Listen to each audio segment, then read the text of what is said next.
This isn't backwards. Just saying. Since little Topher is taking a trip with his father into the world outside our wonderful Europe. Hello there. Oh no, the thing's on. Ah, there we go. Hi. How's it going? I have a cat here. Hold on. He came into my office before he closed the door, so now I'm going to use him for internet points. Where is he? Do I have to like zoom out? I'm going to have to zoom out too, aren't I? Okay, hold on. There we go. Hi. What you doing? This is Asher. He's exceptionally annoying at my desk. Hi. It'd be cool if you would just lie down. But you won't. You would rather do this forever. Just walking back and forth forever. Yeah? Good job. Hi. Yes, hello. Oh, pretty kitty. You are very pretty. And you're a pretty big pain in the ass. Yes, you are. I'm going to kick you out in a second, though.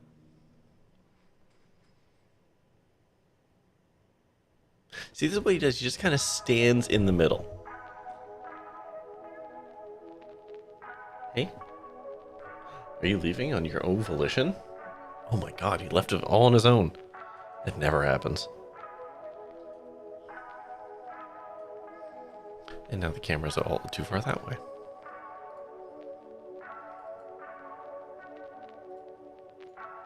Alright, well, he disappeared, and I need to go get my glasses. I forgot them upstairs, so behold the shelf for a little bit.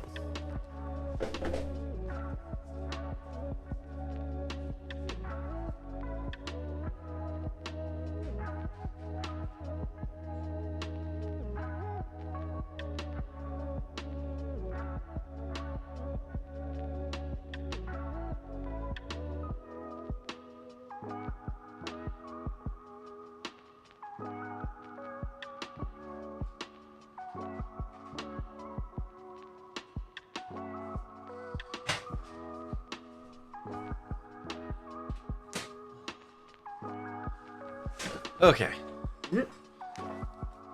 Okay, we're back. Lower this a little bit. Anyways, hi, hello, welcome, good evening. How's it going? Oh, we are playing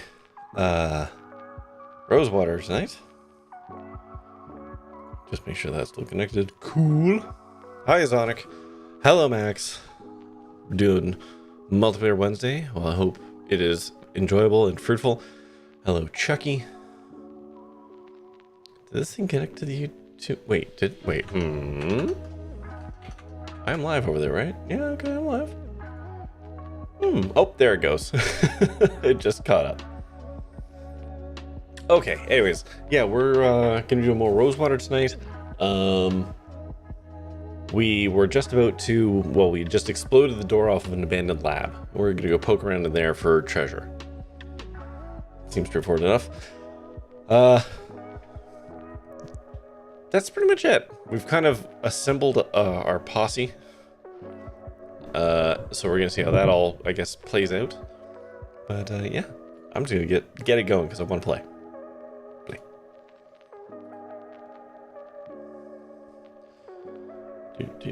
Do. There we go. Continue.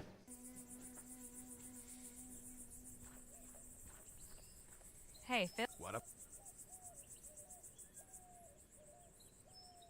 How did you become so proficient with explosives? The science of it always fascinated me. Even as a child, I read a great deal about mining and demolitions. The lessons were invaluable. So, when my parents sent me to university, I studied civil engineering. Most people do not realize just how much care must be taken when dealing with dynamite. Hang on. You have a university education? Of Judgy. course. Does this surprise you? No, I just didn't think a revolutionary would have a degree. Well, I do. From the Escuela Superior de Ingenieros in Madrid. don't you let me? Had a change of heart? I guess your words inspired me. Glad to hear it. Here, take it. I'm gonna need it for something. Right? Carry on. How are you? Oh, just fine, just fine. All right, in we go. I don't like that. Well, slap my behind and call me Betsy. All right. Not sure what I was expecting to find, but it wasn't this. It has been completely ransacked. Still, there's gotta be some indication of where Clark took his money. Let's take a look around. But watch yourselves. No telling what any of these doohickeys might be capable of. I'll read. Just nobody's gonna talk about the cage. The cage in the room. All right. I can't really see through the porthole, but it looks dense in there. I can't see through. The window is too grimy. At least Dr. Clark practiced fire safety. I'm going to circle back to the obvious thing in a minute. I can't make heads nor tails of this chicken scratch. There's about 2 inches of dust. Empty. Not really surprising. What in the ether is this thing? I wouldn't get too close. Some kind of console. Seems to connect to a few things. 9207. Is this some kind of combination or code? I mean, okay, we'll circle back on that. Let's keep poking around at things. Much left. Some books and a broken device.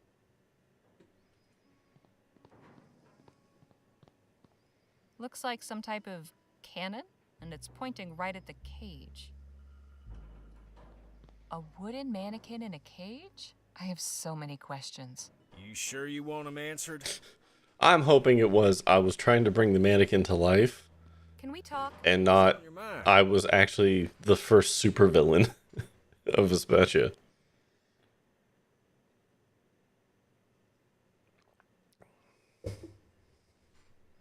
This place sure is something, isn't it? I admit, I never gave much credence to all that ethericity business, but seeing all them contraptions and appurtenances, let's just say it's given me a new appreciation for Clark's tenacity. Enough jabber. Let's push on. I like how that's her saying for him. She has like different sign-offs for each person. Let's talk. What about? Clark's lab is really quite something, wouldn't you agree? Yes, something unnatural. Something perverse. I mean, yeah, he What seemed like a possessed freak. him to undertake this research is beyond me. Right. Carry on.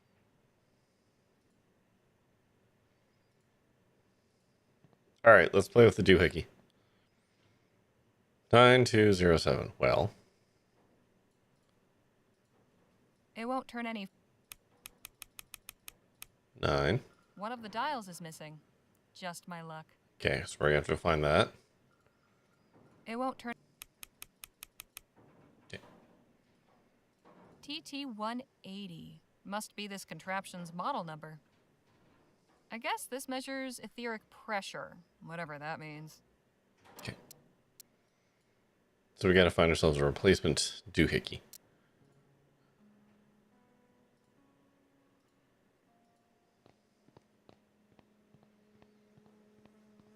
No handle. Must be some other way to open it.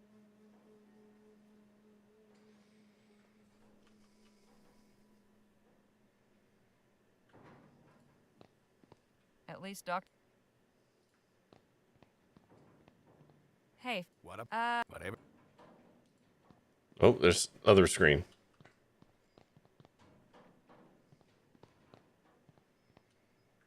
This Clark fellow was into some strange things, wasn't he? I'm starting to understand why he chose to do his work out in the middle of nowhere. Mm-hmm. This may have held something interesting once, but now it's just lodging for spiders. This must be where Clark parked his rear during his experiments. This is where all the cables wind up. I get the impression this is what powers everything in here. We just need to get it running again somehow.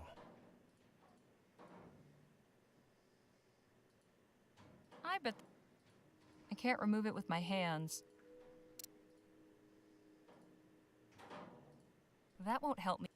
Okay. I'm guessing this thing needs to hit full power. Some kind of power meter. Okay. Guess we won't get to see what's up on the roof. Just as well. I prefer to keep my feet on the ground.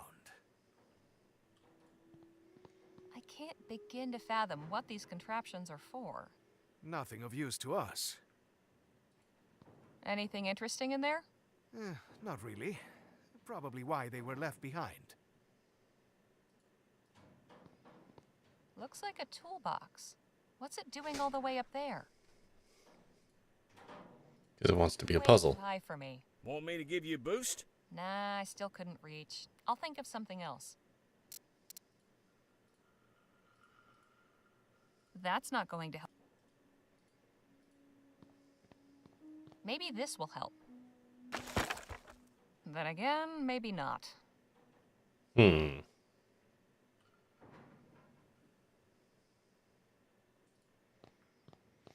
Can we shoot it off? Hey, What a... can you think of any way to get that box down? I'm afraid reaching high things has never been my forte. Right. Carry on.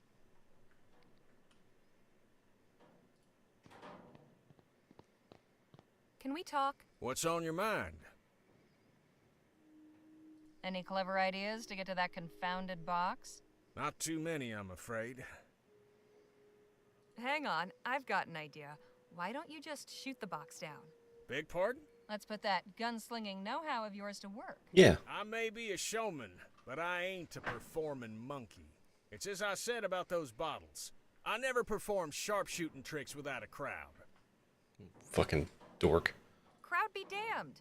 I want to see what's in the box. You've proven yourself resourceful.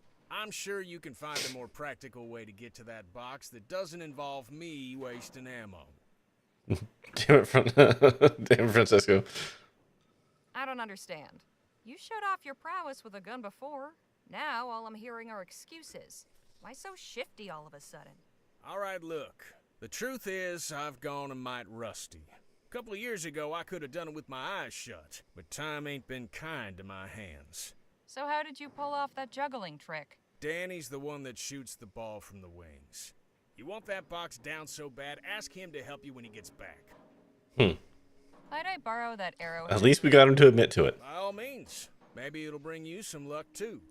Haplo. Let's push on. Oh my, hold on. I'm trying to figure out how to say your name.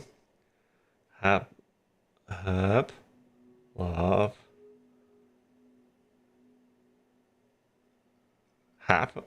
or Hap? Okay, thank God. Thank you. You saved me from myself. Hello, Haplo. Welcome in. My God, someone came in from Blue Sky. Social media does work. How's it going? We were playing Rosewater tonight, which is a brand new point-and-click adventure game that came out from oh God, oh my God, I can never say his last name, and I hate that I keep screwing this up. Keep scrolling. Francisco Gonzalez. There we go, Gonzalez. I know him as Grunslav, but Francisco. He also made Lamplight City, which is an excellent game. And yeah, this just came out. So How are you holding up? do I have the whoops? Ah, God. Arrowhead? Select. Use. I hope this isn't considered treason. Sure it is. Okay. A strip of cloth from a Vesp. Okay. Select that. No need. Okay. What do I do with That's this? not going to help. What do I do with this? I have this. That's not. A strip of cloth from a Vespuccian. That's one sharp point. Okay. Jake ought to thank his. Fort Beaumont's parade. Yeah, looking worse for wear. Yeah. Guess we won't get. Ju- Guess we. Oops. Do. Looks like a toolbox. You know, I would posit that we should be able to walk up at least part way.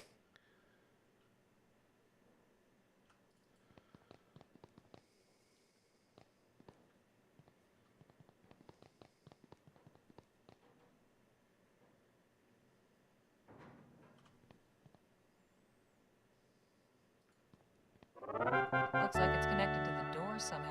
Thank you for that follow. I appreciate that. Back there. Won't do us any good if there's nothing power in this place. Yeah. Some kind.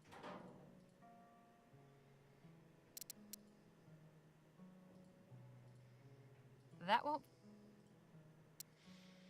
Okay, don't know what I'm doing with that yet.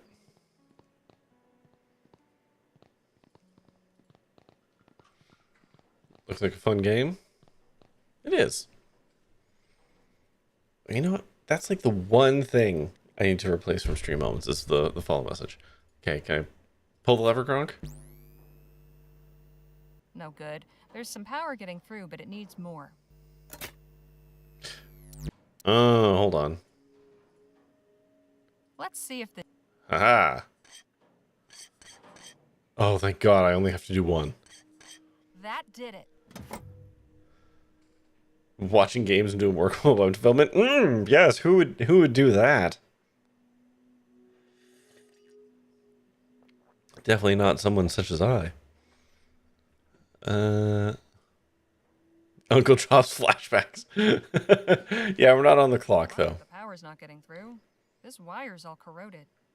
Yeah, and this one's Looks like fucked. something chewed through it.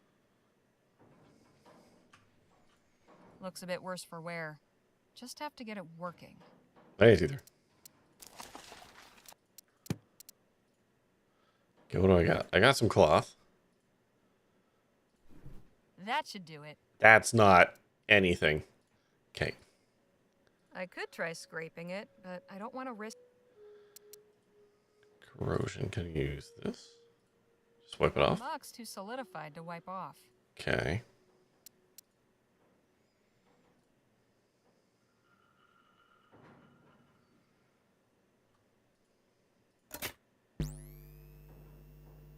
No good. Okay. How do I get rid of battery acid? Can we talk? What's Enough. Can we talk? what's? Any Afraid not. enough, Jack. Okay. Battery alkaline? I mean, you're not wrong.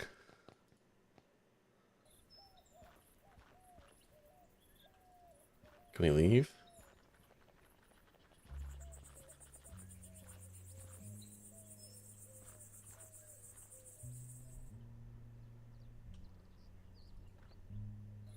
Oh, hello. Ah, hell, here we go. The old Snake oil salesman. is this abomination? Howdy, folks. Interested in learning about Coltit's miracle elixir? Of course we are, little lady. Then step on over. Tell me more about cold tits. I'm gonna be honest, cold tits sounds like something problematic you would say in this time period. Hey, Phil. Let's talk. What about? Right? I'm sure there's a lesson here about the laws of supply and demand. Special offer. In solid liquid silver? One Maybe. bottle for 5 crowns. I'm hoping it's Some of these bottles it's are starting very to alkaline. dust.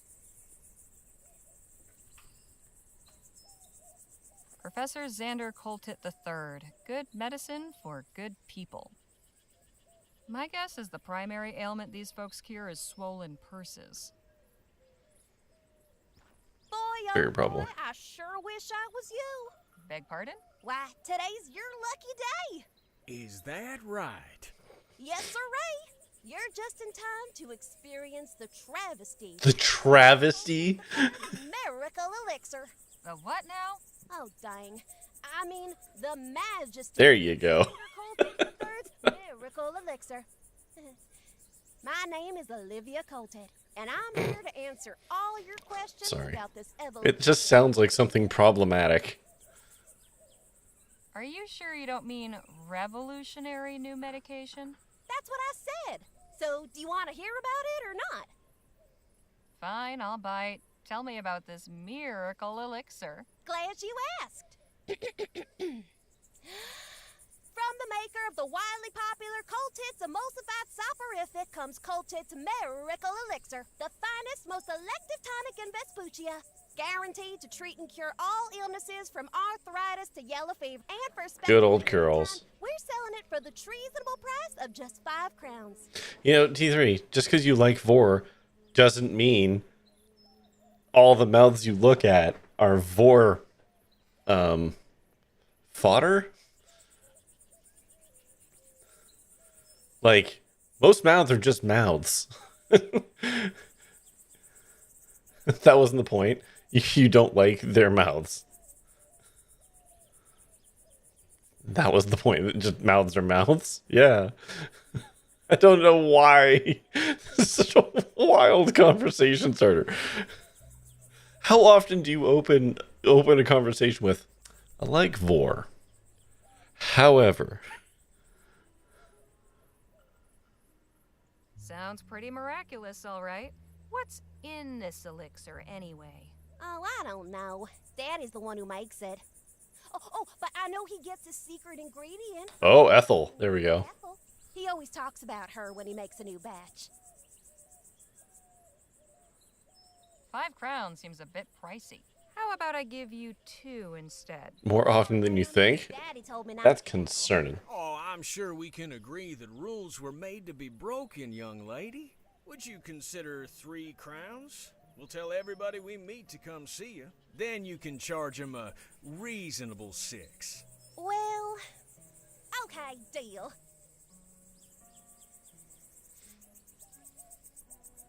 All right. You wouldn't happen to be related to a kid in Rosewater named Jem, would you? No, ma'am. Far as I know, I'm a lonely child. Really hope it's soap. No, it's basically just alcohol. Here's the thing about all the miracle cures from back in the day. They were all basically alcohol or drugs or both. Like laudanum, which is a thing you'll hear thrown around in the olden times, was basically just opium in brandy. Like, that's it. That's all laudanum was. It was opiates, like opium, in some kind of alcohol suspension. Usually brandy, because brandy was, like, sweet. That's it. That's all laudanum was. Why are you parked in the middle of the desert when there's a town full of potential customers not 2 miles from here? Oh, I'm just minding the wagon while my daddy's doing his business at the fort. But he told me to... Was alchemy a popular thing to try? Oh, no. Snake oil, like... Has anyone else come by? Hold on. Oh, sure. Tons of folk. Only one who didn't stop was a feller on horseback. Too bad, because the guy he was hauling looked like he could have used some elixir. Back in times of this, miracle cures and cure-alls and all that were just unregulated fleecing. People would make some kind of alcohol or some kind of tincture that would either taste horrible or taste good, and usually had a bunch of drugs dumped in them to make people feel good. And then you would get testimonials from those people saying like, hey, I drank this opium booze and my bones stopped hurting. And then everyone else would buy it. Like, this was before, or this was like in direct contrast to medicine. And in fact, people like this were the reason that, was it FEMA? No, not FEMA. Basically the American Health Board, like, regulatory, FCC? No, hold on. Help. What the hell is a regulatory body in the US? I'm pretty sure saying the FCC. I don't think that's what it is, though. Anyways, it was created literally to put these people out of business because these people were just taking money from poor saps. Say, do you know anything about that lab over there? No, but I did hear a big boom coming from that way. Was that your doing? No. No. Oh, come on, you can tell me. I'm no tattler. I said no. Now stop asking. Fine, jeez. I think I've heard it. It was All right. Goodbye.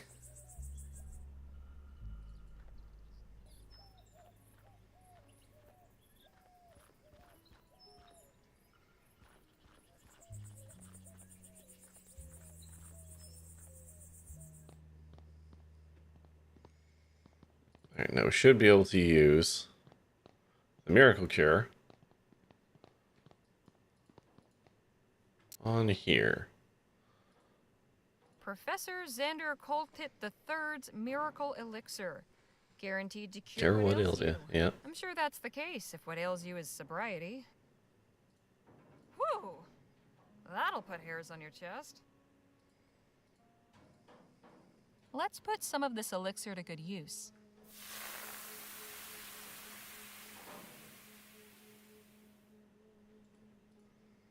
Pull the lever, Kronk.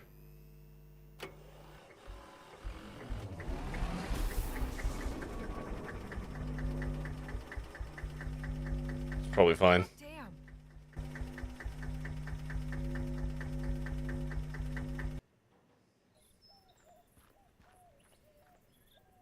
Looks Yeah, like physics still managed to get exists the in the door. modern world. Wonder if they Which found modern it world? outside. This one?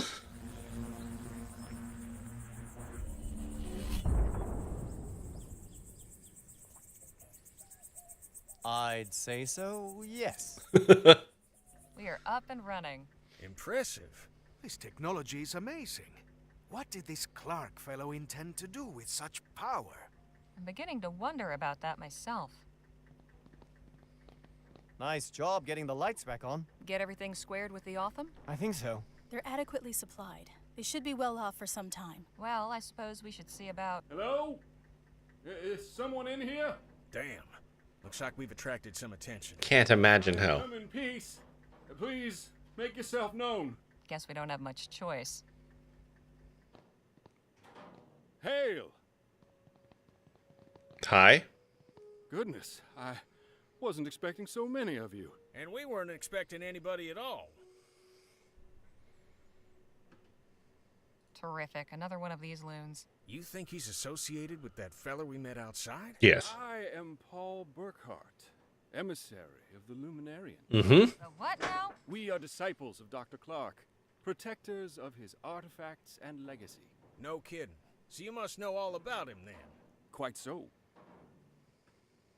Well, isn't this our lucky day? Can you tell us what you know about him? If you seek enlightenment, we will be glad to share our wisdom with you. But let us all return to the commune. We must not further defile the sanctity of this place. Come, I am eager to learn about you all. No. No. What? No. Why? Welcome to Chrysalis, friends. Feel free to Your shit explore, sucks. converse with the residents. You'll find we have much to offer. We'll speak again soon. Can we just leave? What an accommodating fella. This is all very strange. You all might be into this porqueria, but I want no part of it. I am going back to the lab. Yes, please. Suit yourself. All right, let's see what we can learn about where Clark's stash might be. But let's not overplay our hand, shall we? If anybody asks, our interest is purely academic. I'm really not a good liar, Mr. Ackerman. Shoot, nobody's asking you to lie, sugar. Just withhold certain details. We're interested in learning about Clark. That's all there is to it. I mean, it's not a lie. Let's see where our friend's gone off to. I know lying doesn't come natural to some. For others, it's like breathing. Don't take this amiss, but if you'd like some pointers, sometimes it's good to be able to keep certain things to yourself you don't want everybody and his uncle to know. Oh. All right.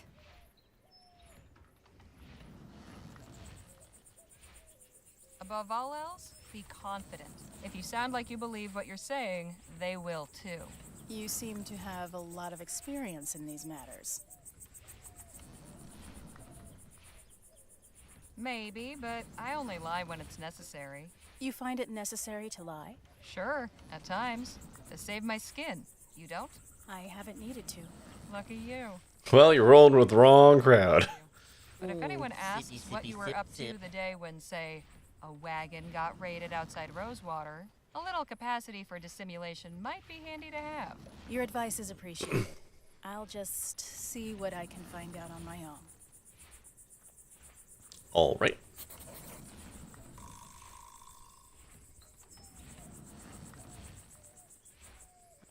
Not very intimidating. No wonder the crop. Yeah, your crops look like shit. If the smell's anything to go by, that crate's full of fertilizer. They have an automated irrigation system. Pretty ingenious. New Aerospace DLC's looking slick. Sick, slick, whatever. Automated. Certain. Seems like they're pretty self-sufficient here. I will return to Everspace at some point on my own time. But I'm literally just waiting for all the DLC, like for the extra stuff to be done. Kitchen to the left, rostrum to the right.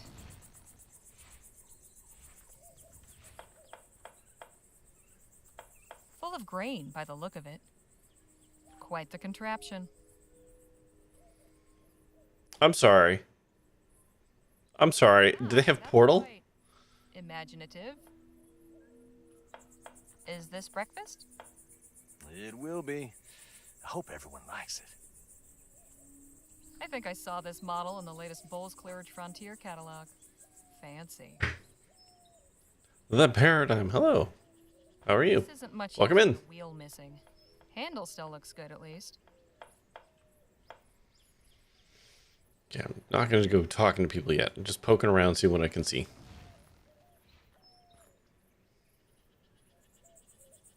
They're really fond of this butterfly motif, aren't they? I kind of like it. They're really... I kind of... He does go on, doesn't he? I really don't want to listen to him. A reliable water supply is everything out here. The butterflies sure seem to like these flowers.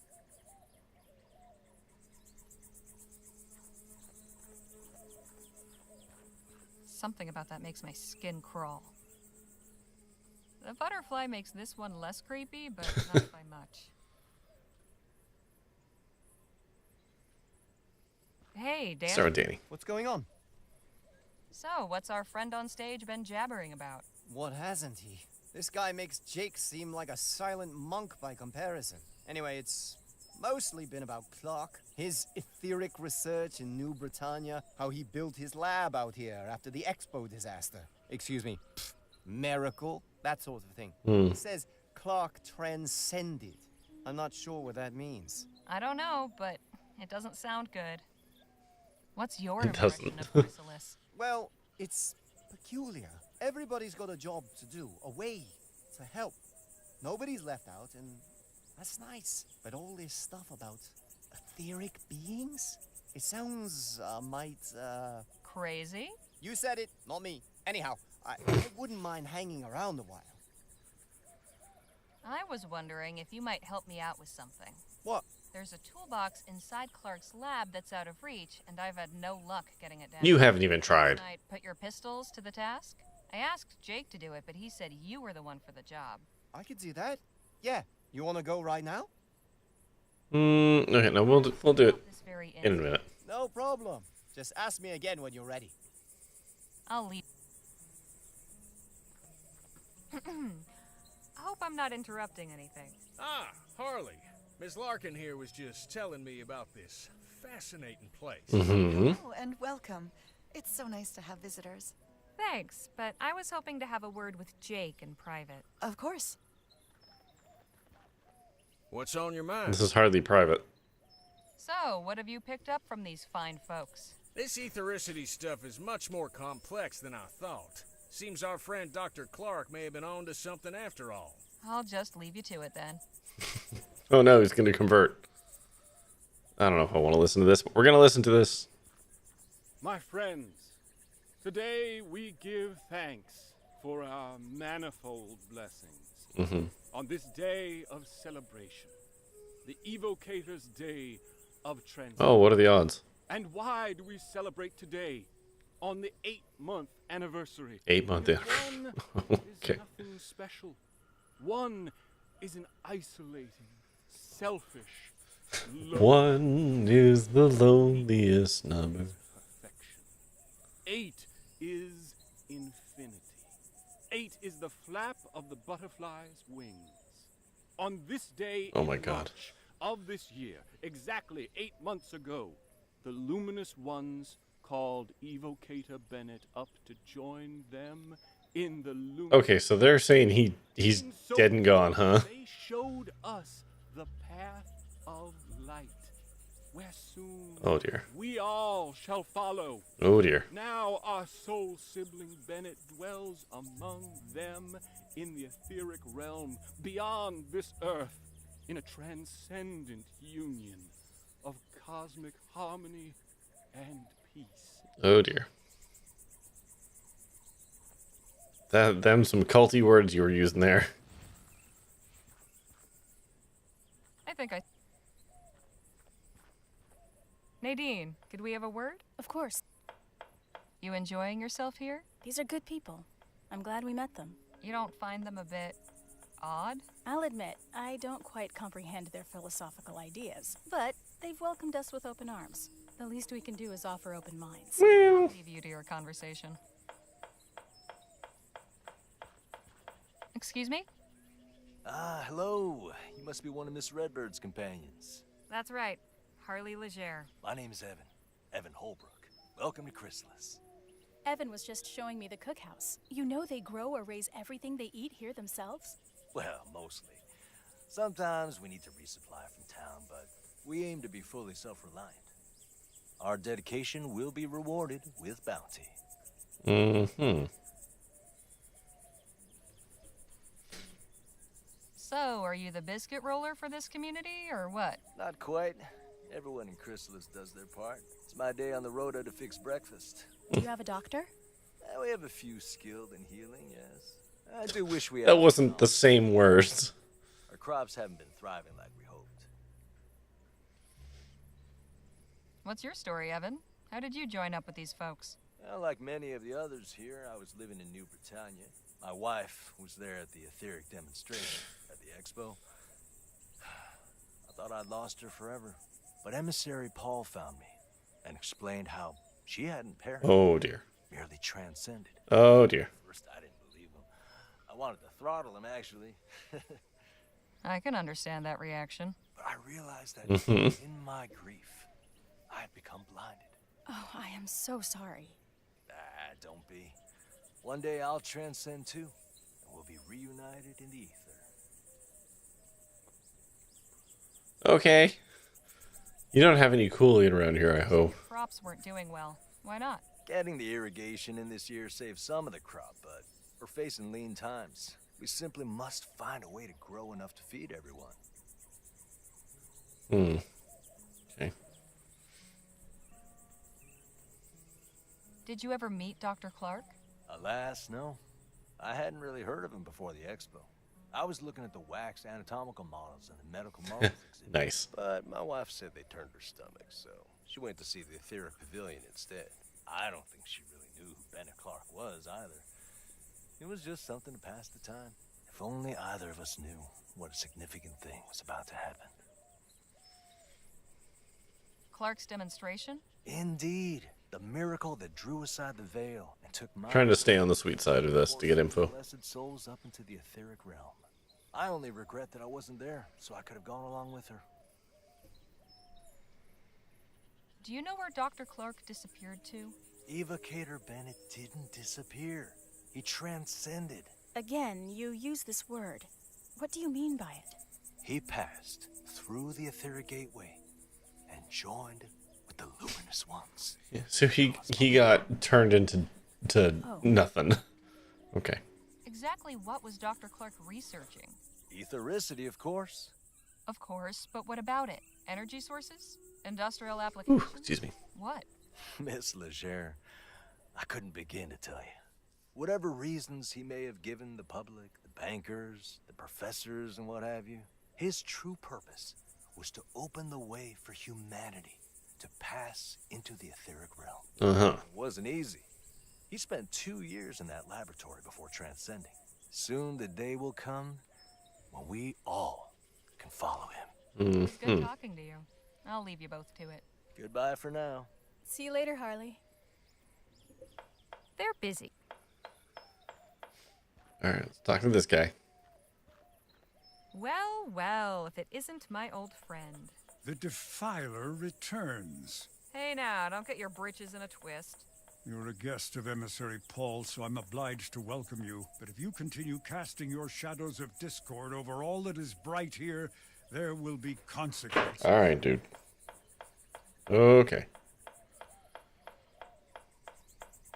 Now just where do you get off saying I'm casting shadows of discord or whatever? I caught you trespassing outside the laboratory. Then your friend blasted the door off. It was all in the name of research.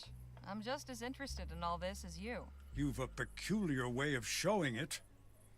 Just because we aren't approaching it with revenants doesn't mean we're not interested. What's so special about this place that they've got you standing guard? This building houses our collection of artifacts salvaged from Dr. Clark's laboratory. Oh, so you're the ones who looted the place. We did not loot it. We saved important items from obscurity and decay. Sure. Think I might take a quick peek? Absolutely not. Outsiders are forbidden. What if I brought you a new artifact for your collection? Then I would be very surprised. We've already retrieved everything of value from the laboratory. Even from that locked room? That room is inaccessible. Do not even consider attempting to breach it. Oh, I've long since considered it, my man. So what brought you to Chrysalis? My personal business is none of yours. Touchy. All right. Did you ever have a chance to meet Dr. Clark? No, nor did I desire to. No? Ethericity is not a power to be trifled with. I've Okay. meeting someone who treats it as a plaything. All right. Where did Dr. Clark end up? Not where he should have. This dude is given the cagiest answers. Do you know any details about Dr. Clark's research? He was toying with fire, pure and simple. He may have been inspired and driven to his work by the luminous ones, but he was only their tool. He did not acknowledge their undeniable glory or show them the proper respect. He took a battering ram to the door of heaven. This is the guy we need to be worried about. They whisked him away inside the gates, while the rest of us still wait outside.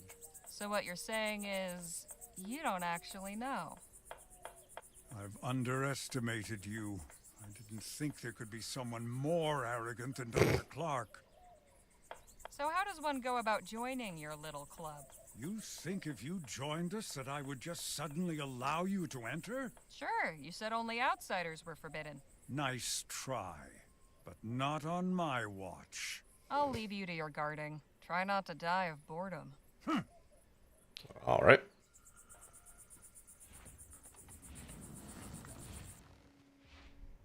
I can't be seeing things. Danny and Nadine saw that strange haze too. There's nothing wrong with my eyes. There must be something wrong with the sky. Oh, wait, I need Danny. I need him to shoot some stuff.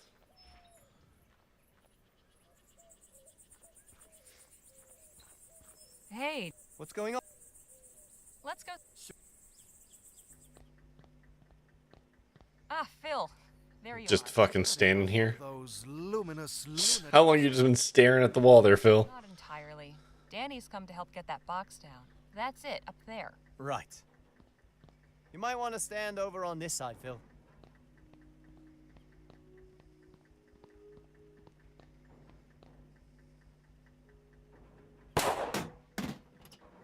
Nice shot. Thanks, Harley. Happy to help. So, what's inside that box that's so important? Literally no idea. We all get to find out together.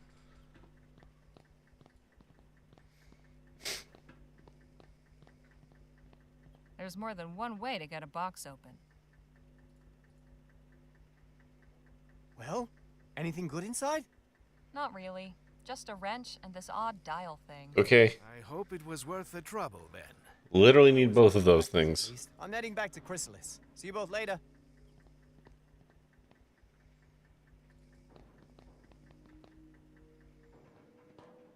Okay. So we can put the knob on the thing.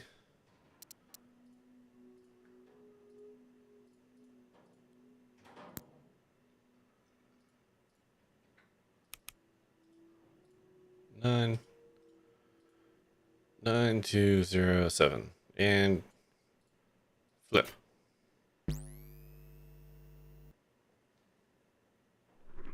Phil, you might want to...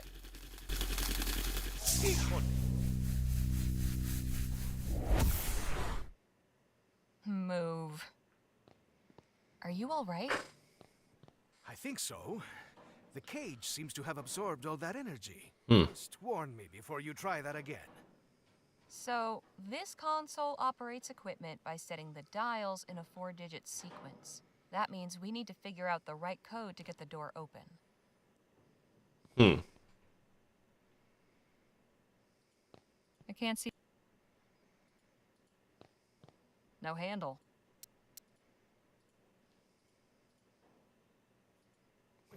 Can't use it on the glass, huh? At least Clark did his... As far as we know.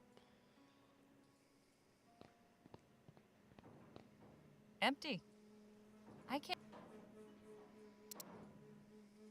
A wrench. Okay. Hmm.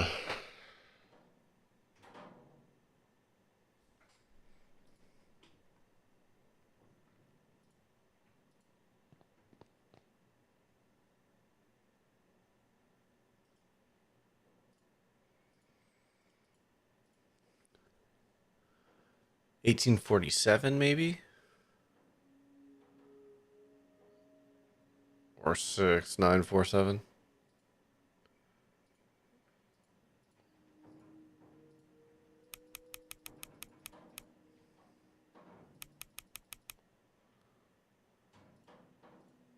It won't turn any further.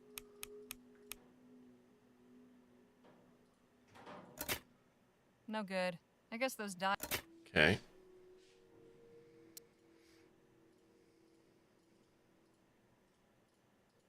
October 25th, 1850. I'd like... Okay, that's nothing. February 12th, 1850. Dr. Clark, upon hearing news of the reaction, when they have, after enduring one day when with warm rig, P.S. How you managed to rig a TT-180 console to control both your equipment and door mechanisms still baffles me. Mine. Okay. So that's the clue to that.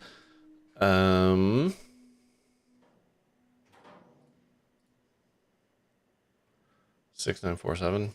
May as well just try that.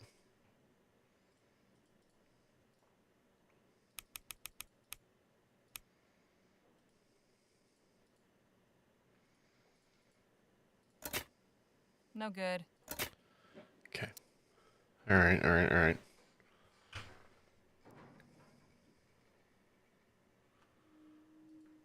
Looks like it's connected to the doors. And that wire runs to the console back there.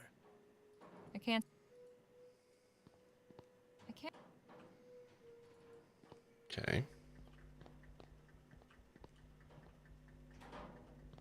I can't... Nothing of... There's more... Just a... Seems... It's working again. Okay.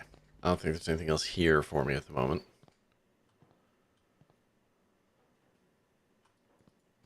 I will stay.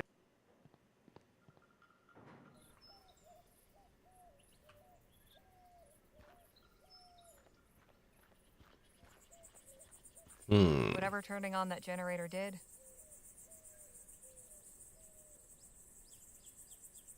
All right then.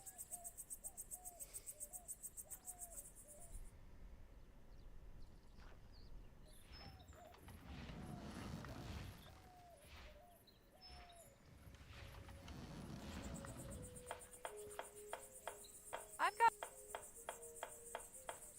Nadine. Of course. Any ideas as to how to get that fellow over there away from his post? Be confident? Afraid this situation's a bit more complicated than that. No good advice. I'll leave you to your... This...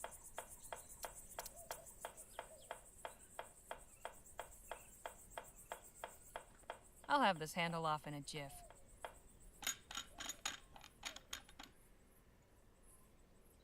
Okay. Formerly used to pull a wagon. What?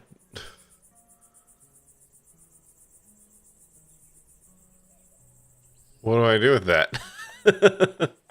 Okay.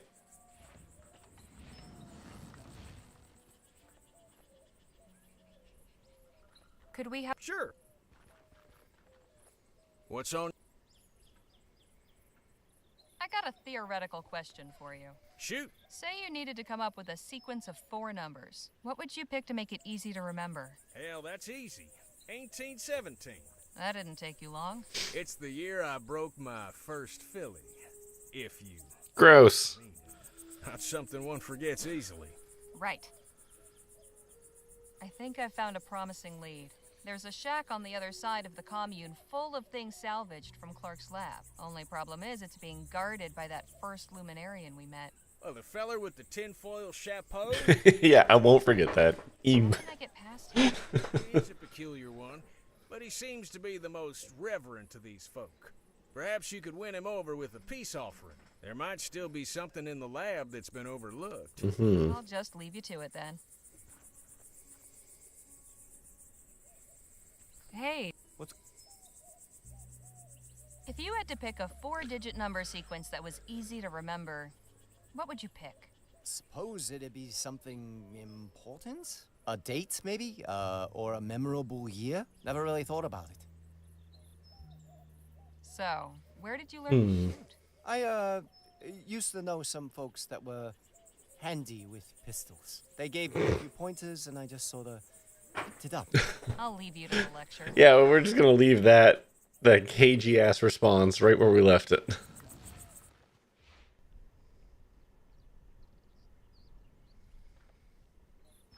Okay. What do I do?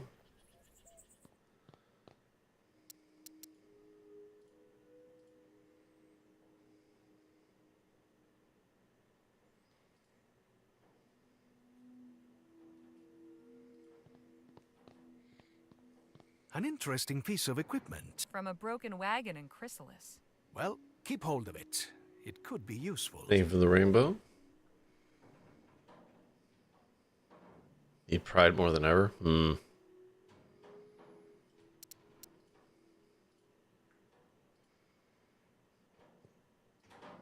Maybe if I put this in...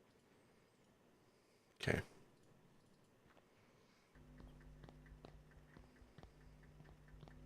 I don't know why I have this thing.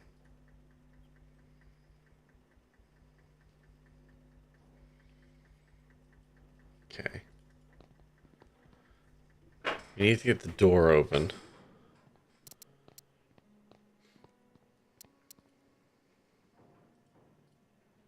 February 12th, 1850. I mean, we can try 1850.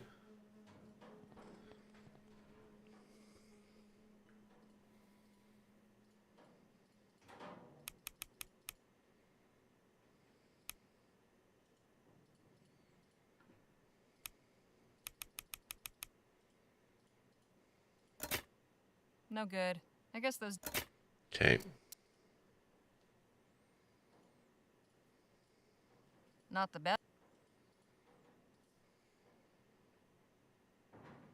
I tried 1847, right?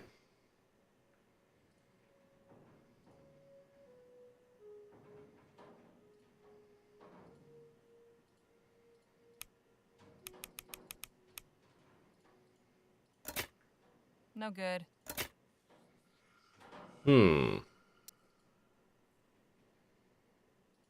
At least Clark did his testing.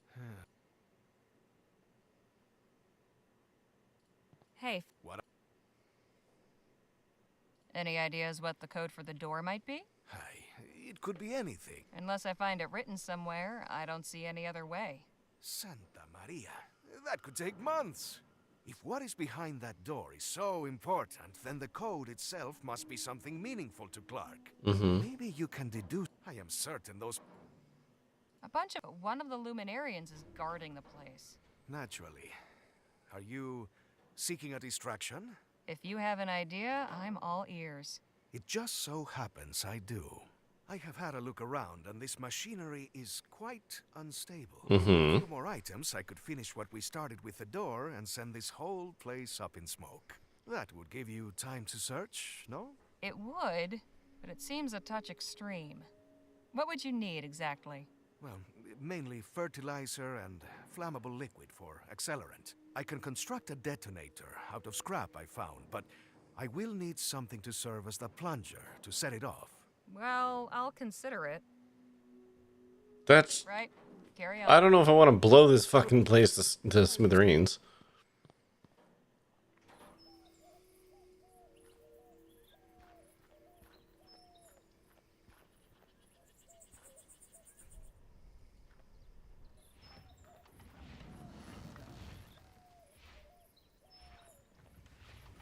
This had better... Okay. Well, now I have that. Oh, I have everything. I have the miracle elixir, I have fertilizer, I have a plunger. So we can do all that. I've got more important...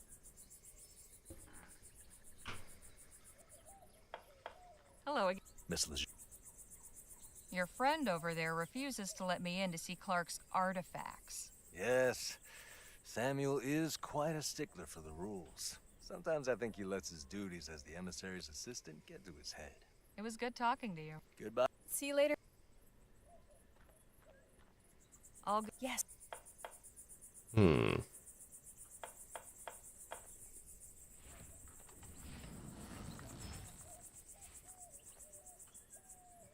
They're Here, in Chrysalis, at the Evocator's laboratory, his holy temple, the veil has been parted.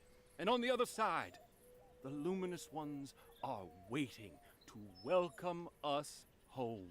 When he first arrived here, in that twice blessed year, for never forget that 8 is the most sacred number, Evocator Bennett perhaps did not yet know that he was building a temple. But that is what it was, my friends. A temple, a lighthouse, a shining beacon in the dark. A divine instrument that would pierce the cosmic veil, letting the ether's light shine through to guide us. So he showed up 8 months ago. Calling us here. Calling us home. Okay. Ads are about to start. So we're just going to park it here for a hot second. And we're going to play the ads. So, you know, back in like 3-ish minutes. So get yourself a drink, a snack, go to the washroom, stare into a pillow, think about the number 8. And we will be back in a little bit. You can kill a man with many things. It depends how determined you are. Oh, God. Okay. All right. Oh, for fuck. Okay.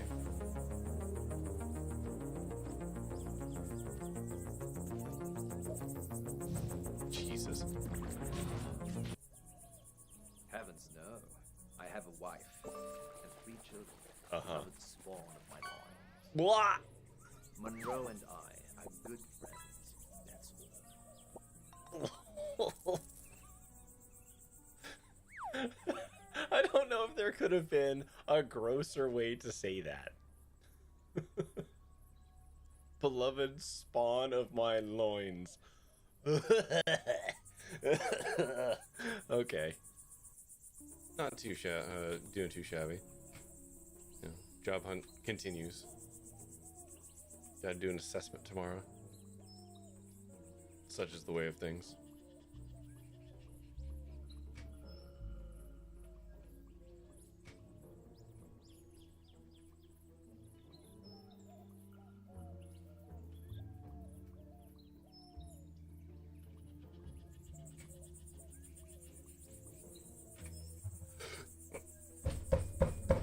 That was a spacebar that didn't register.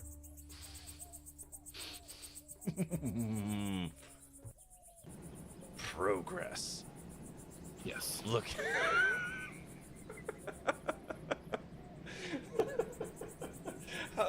Hold on. This is the absolutely perfect camera mode. Perfect. We did it, everyone. We did it. Excellent. I am an adult. Hey, you know something I've never tried before? Sleeping a reasonable amount. Well, I have Eating tried that healthy. at some point in my life. But, Oh, no. wait, I'm out of oxygen. Ooh. Okay, no, no! How dare. I died. I died oxygenating, and now the game is glitched, and all I hear is myself just huffing air forever. Remember the time I just one-shot these guys? Aw. Floatador, you're not quite big enough. Can I summon onto the...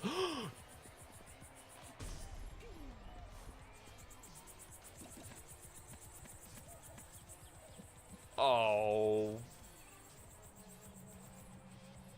This is a fucking travesty. We finally get the option. The ability to suplex, what the closest thing we're gonna have to a train, and we're not allowed to use a summon. Just checking the rooms on here. Oh, what's this? Fuck. Alright. They don't look okay. How come this isn't backwards? Just saying. Since little Topher is taking a trip.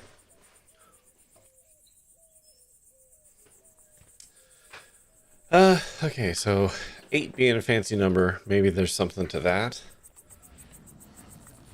1848. 8's across the board. 1888, which is a year I don't think that's happened yet.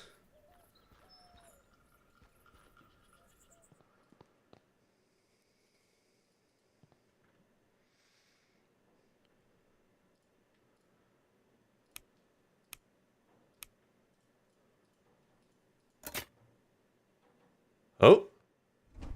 Hey. Nicely done. I can listen to clues and figure it out eventually. Came out, shall we? After you.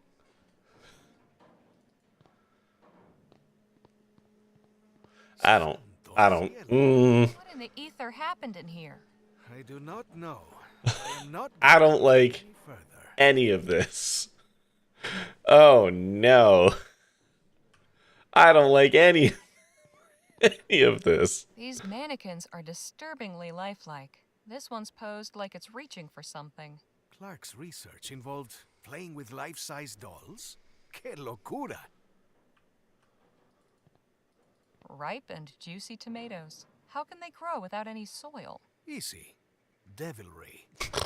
Alright. Says the man cast in red light. Buddy. These squashes look healthy. This pumpkin is thriving, despite being sealed in here with no water or sunlight. There is something very unnatural about all this. This one seems to be the happiest of the bunch. How can you tell? It's the only one smiling. I've never seen anything like that before. Have you? Nope. And I never want to see anything like it again. Some huge green bean pods.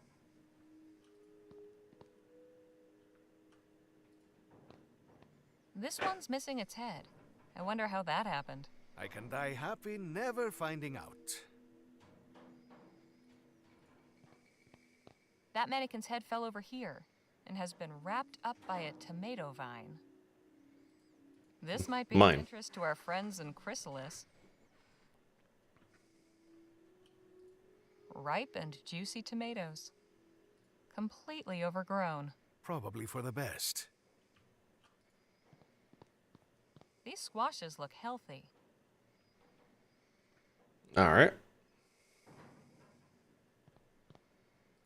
I will stay. There, see, we didn't have to blow things up.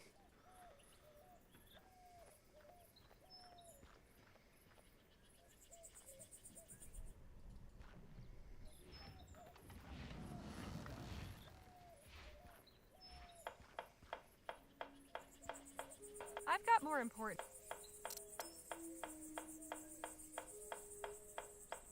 Have a look at this. What? Where did this come from?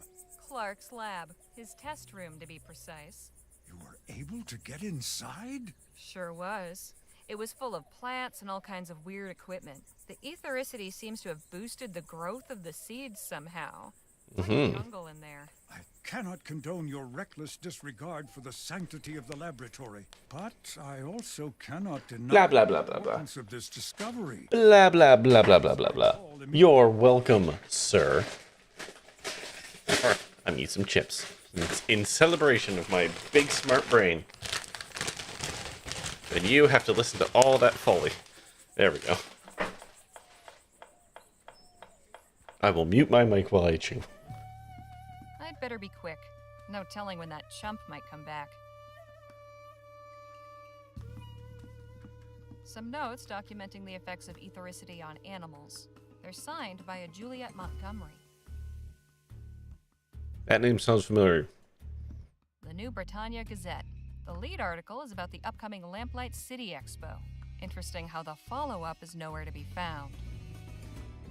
A bunch of scribbles documenting the effects of ethericity on plants.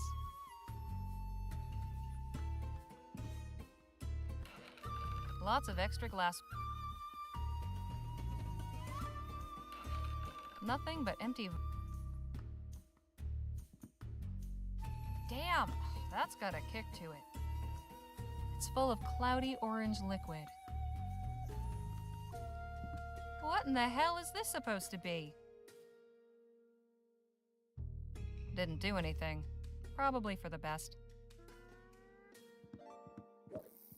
Must be nice to actually be able to understand this stuff. Looks like a smaller version of the power generator in the lab.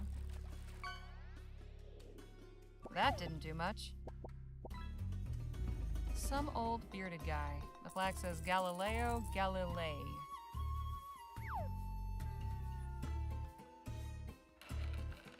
Lots more books. Mostly about technical subjects. Nothing that would help me locate Clark. Even more books in here. Some novels, poetry books, and what's this? Looks like a diary. I should have known. Get out of here this instant, degenerate! Don't you dare try any more trickery. Emissary Paul will hear of it. At least I found what I was looking for. Did I?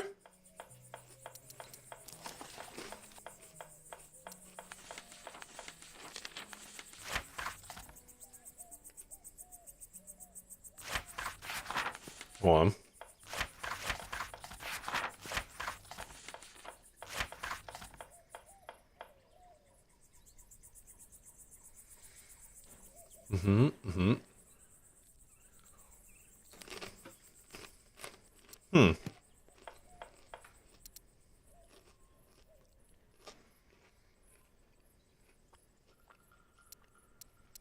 Well.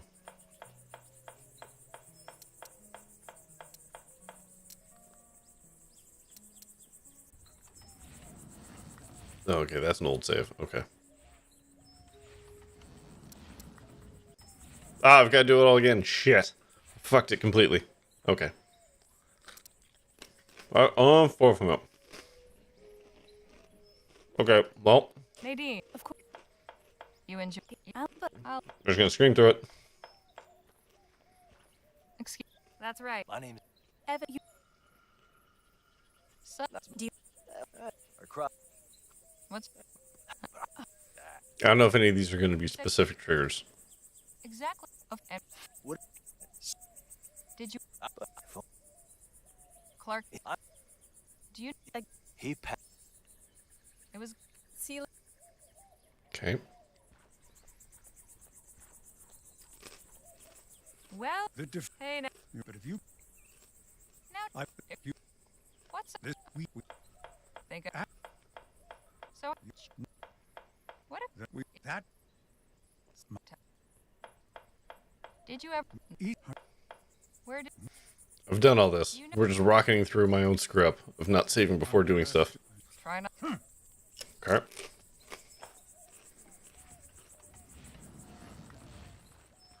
If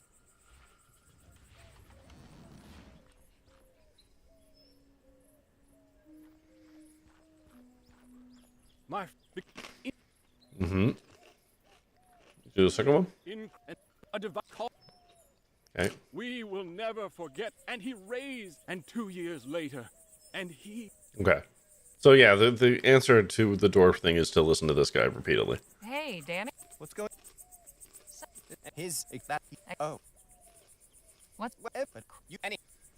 I could. You want? No. I'll.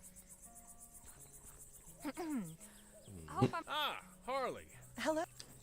What is it? But all the. And if. Why? Oh, this is new. Must have kept you busy for a while. Quite. There's still so much I'm looking forward to doing. How did you end up here in Chrysalis? Ethericity always fascinated me. I joined up with the Luminarians when they were passing through Rampton on their way west. We founded Chrysalis here, close to the Evocator's laboratory, and where the veil is parted. The veil? The boundary between our world and the ether, the realm of the cosmos, home of the luminous ones. The barrier is very thin here. Can't you feel it? There's definitely something in the air. I've noticed you all sure are fond of butterflies. What better creature to symbolize transcendence? Like butterflies, we too will undergo a metamorphosis, pass through the veil into the ether, and join the luminous ones. Not only that, their wings have 8 sections, and they flap in a figure 8 pattern. Does that mean something? Evocator Bennett's sacred number, of course. The number 8 is very important, and Bennett himself was born on the 8th of August, 1788. That's quite a coincidence. Coincidence is mere illusion. Did you? We didn't speak long. Do you have the? You're not use every. What? Truth. Lovely. He all right. Don't. Could we have? Sure. What's up? So. It's. They're all. Brad, they're my.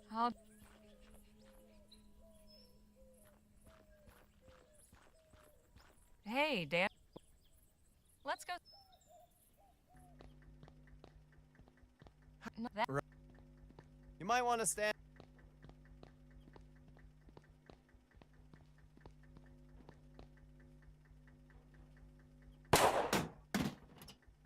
Nice shot. Thanks, Holly. Okay, chips are done. Well, anything good inside? Not really. Just a. I hope. I'm not. Yeah, we got the dial.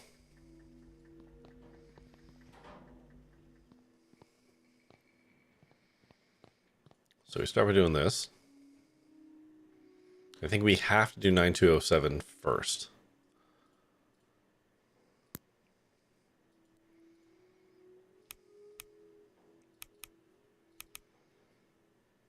Okay. Throw the lever cronk.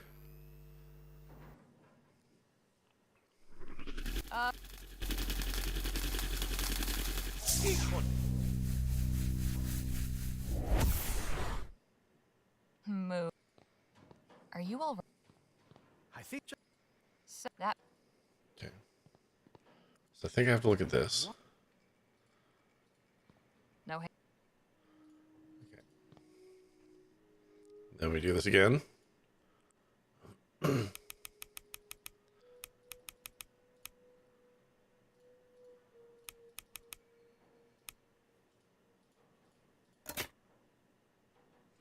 There we go.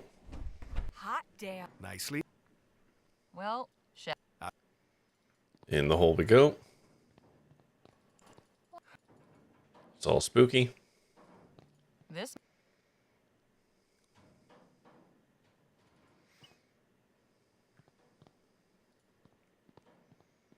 Hey. Whatever. Okay, so we don't need to blow anything up anymore. I will.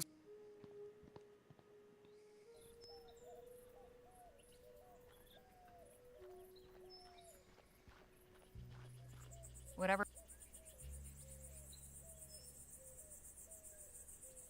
All right. And back over here.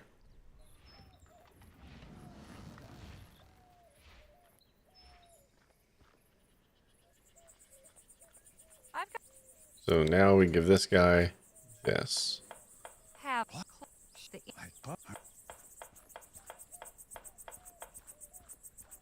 God, everyone's got a dad jog in this. Okay. I'd better be.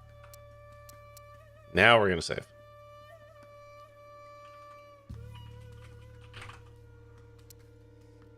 I want to poke around on some stuff over here. Nothing's hidden behind it. Doesn't.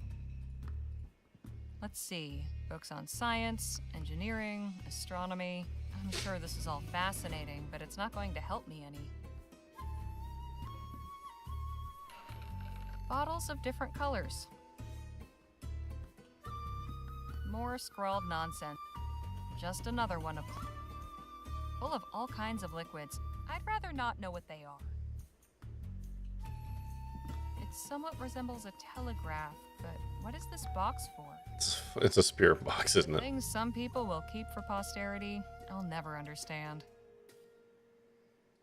Some old bearded guy.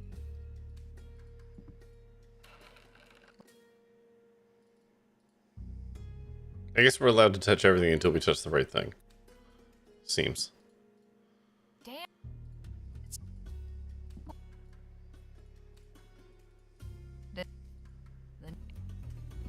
A bunch. Must.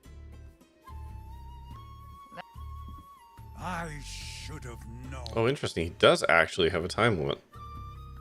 Get out. Don't you? Damn. So much. I need to get back in there. Okay.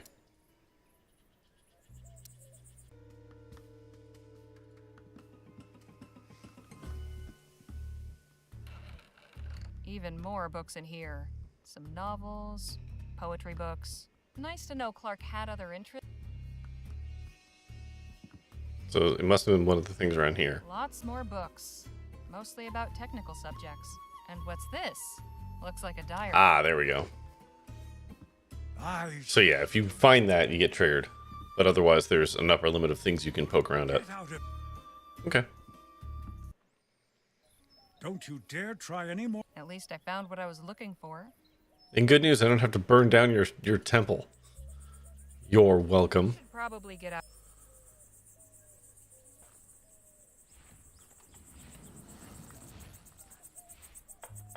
Do I need this handle? I'm gonna take it anyway. I'm taking it anyways. My handle.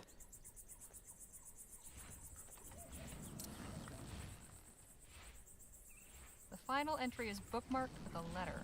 Definitely worth a read. But first... Okay. March 13, 1845.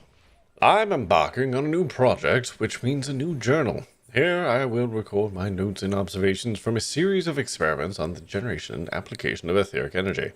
I believe it can be profitably harvested from the very air and harnessed for an immense number of beneficial uses.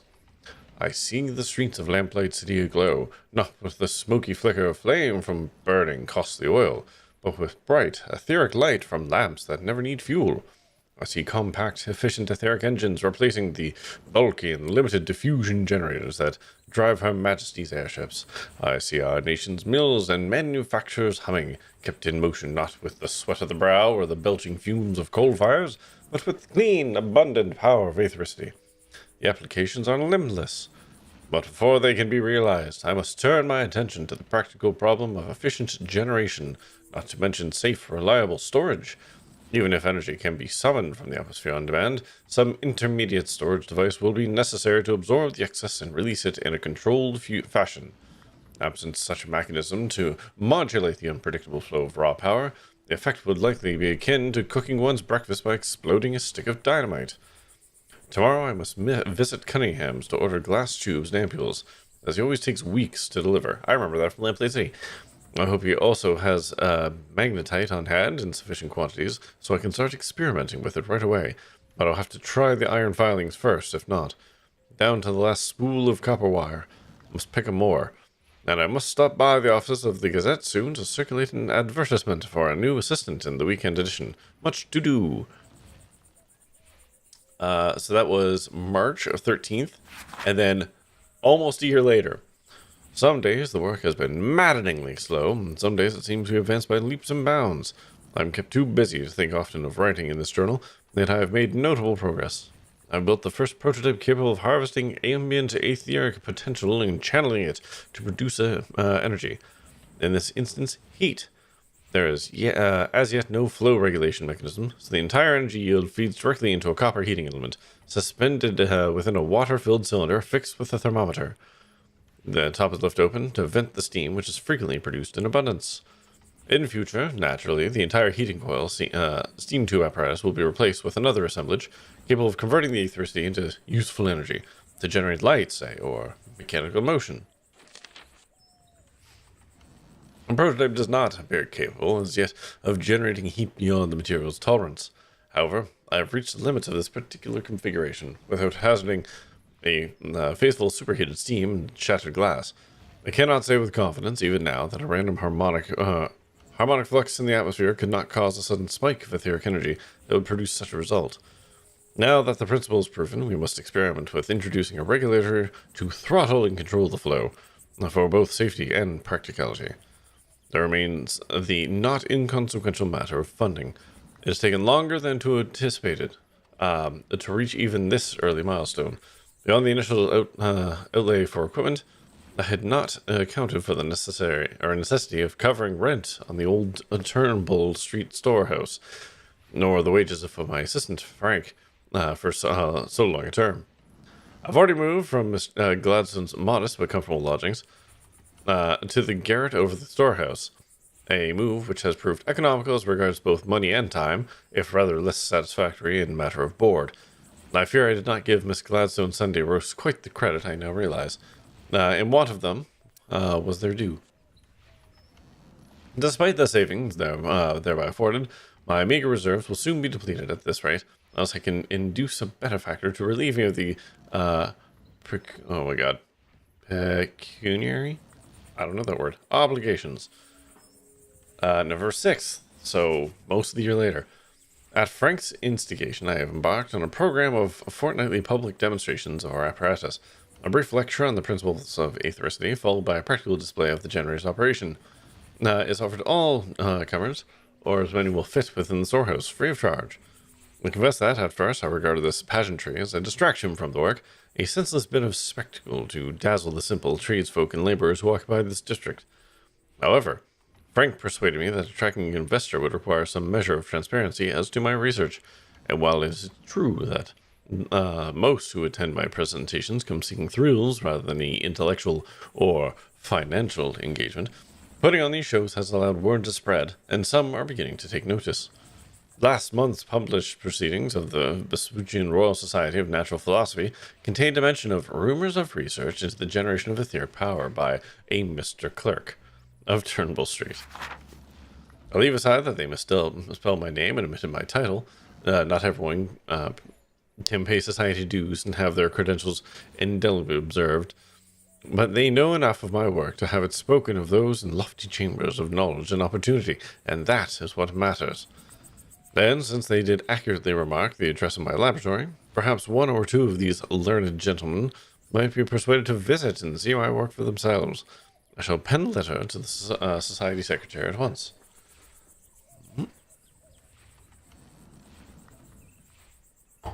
Oh. So, February 2nd, months later. With the introductions and encouragement lately extended by Dr. Nethersole, a second vice president of the VRSNP, I've secured connections sufficient to gain my place in an etheric pavilion to be installed at the Lamplight City Global Expo this very summer. Not only will I have the opportunity to demonstrate my etheric generator before a grand public audience, as a condition of my participation, Harman and Grove, chief sponsors of the exhibit, have tasked me with consulting on the design of the pavilion, in terms of the requirements as to technical equipment, layout, accommodations for visitors, tens of thousands expected, and so forth. There's so much to be done to prepare.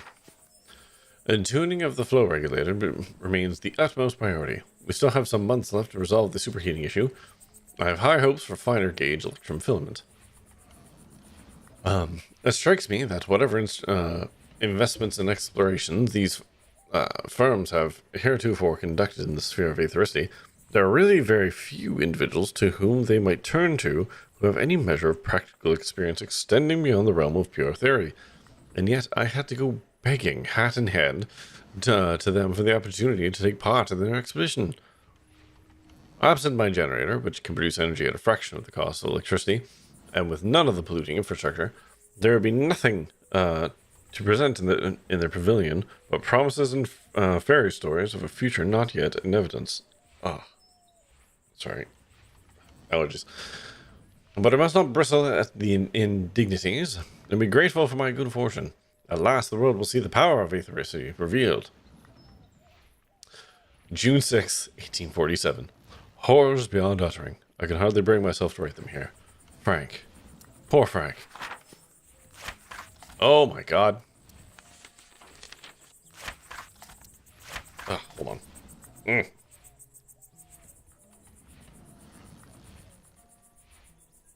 Buckle up, it is story time, everyone.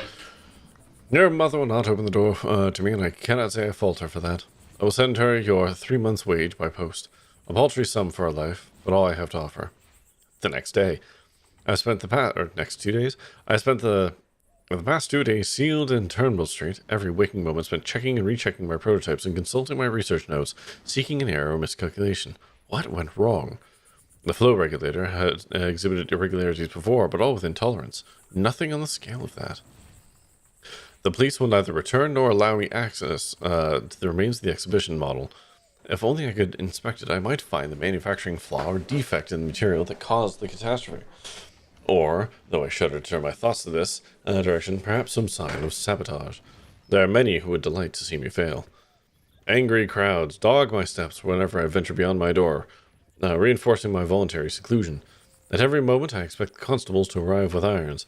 I have a growing suspicion that some handsome sum was discreetly paid by one of the sponsors to suppress public scandal associated with the event. If so, I am by happenstance the fortunate beneficiary of these maneuverings, and owe them to my present liberty. But what use is my liberty without my work? There on stage at the pavilion, I felt myself briefly a colossus of science, standing astride the world with a shining future spread out before me. Now it is all crumbled in one blinding burst of light. September, okay, so some time has passed. The inquest is complete, my name cleared. I bear no formal responsibility for the deaths at the Expo. In the eyes of the city of New Britannia, at least, her people are not so gracious. The Labourites in Parliament are taking advantage of the public fervor to press all the more stridently for a blanket ban on aetheric research, which I am certain the Prime Minister will be all too glad to sign into law. I am aware of a dark irony in the fact that my exoneration in the matter has likely only lent strength to their arguments, for if I am not some murderous monster guilty of horrific malpractice, then aethericity itself must be dangerously unstable and unsafe beyond the powers of any man to control. Fools! If they but knew what miraculous possibilities they foreclose with their ignorance and fear. Sometimes a scientific truth emerges which the world is not yet ready to hear. Was not Galileo denounced as the heretic in his day, only to be vindicated by generations yet on board? E pur si move? I can't Latin. It is clear that whatever I am to do next, I cannot do it here. I must leave the city. I will go west. Even if the total prohibition becomes the law of the land, law's hold is somewhat looser at the nation's virgin fringes, far from the Grand Maison and chambers of Parliament. The desert has traditionally offered refuge to visionaries and hermit eccentrics. I can continue my work there, away from the throngs. I have come too far and glimpsed too much to give up now. The road of progress was never a smooth one. I have tumbled over a tremendous stumbling block, but I will pick myself up and carry on. Ad accidentum? Okay, January of the following year. My new laboratory, my hermitage, my sanctuary of science in the wilderness is complete. Moving out here has been an adjustment, or want, of the various municipal amenities upon which I was accustomed to rely. My resourcefulness has been sorely tried. For ample hydration, for bodily needs, as well as for hydraulic pressure and cooling of my apparatus, I have been obliged to construct a rudimentary water tower. Even the illumination, which, living in Lamplight City, I had taken for granted, I must now provide and have taken to dipping my own candles with spare wax and cotton thread. Oops. No!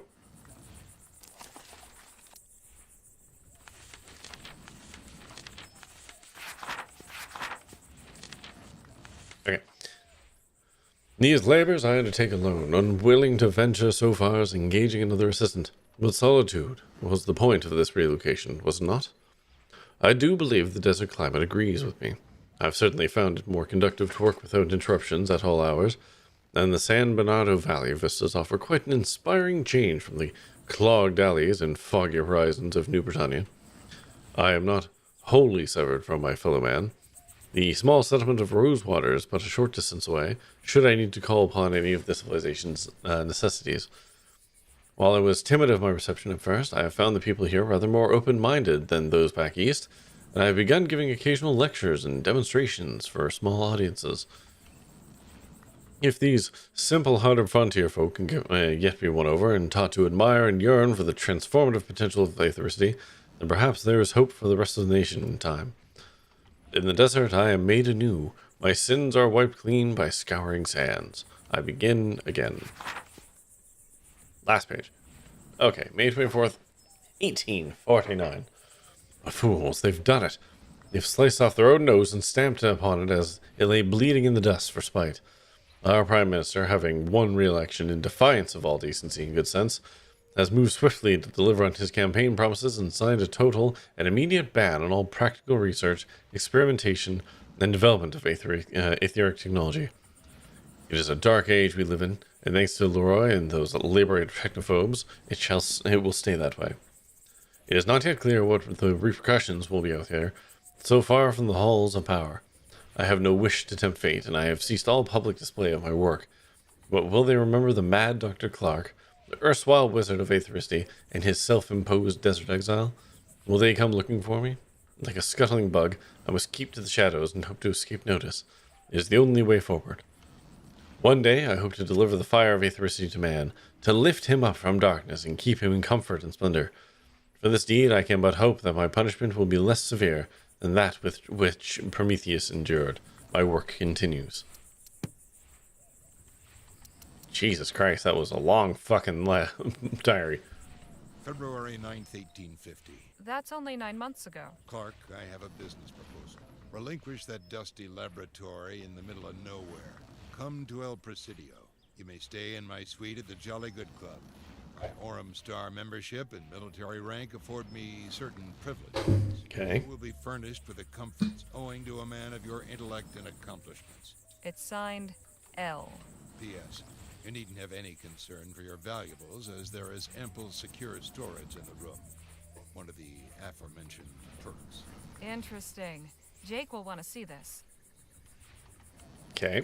So we're off to some other location. How are you holding up, Jake? Oh, just fine, just fine.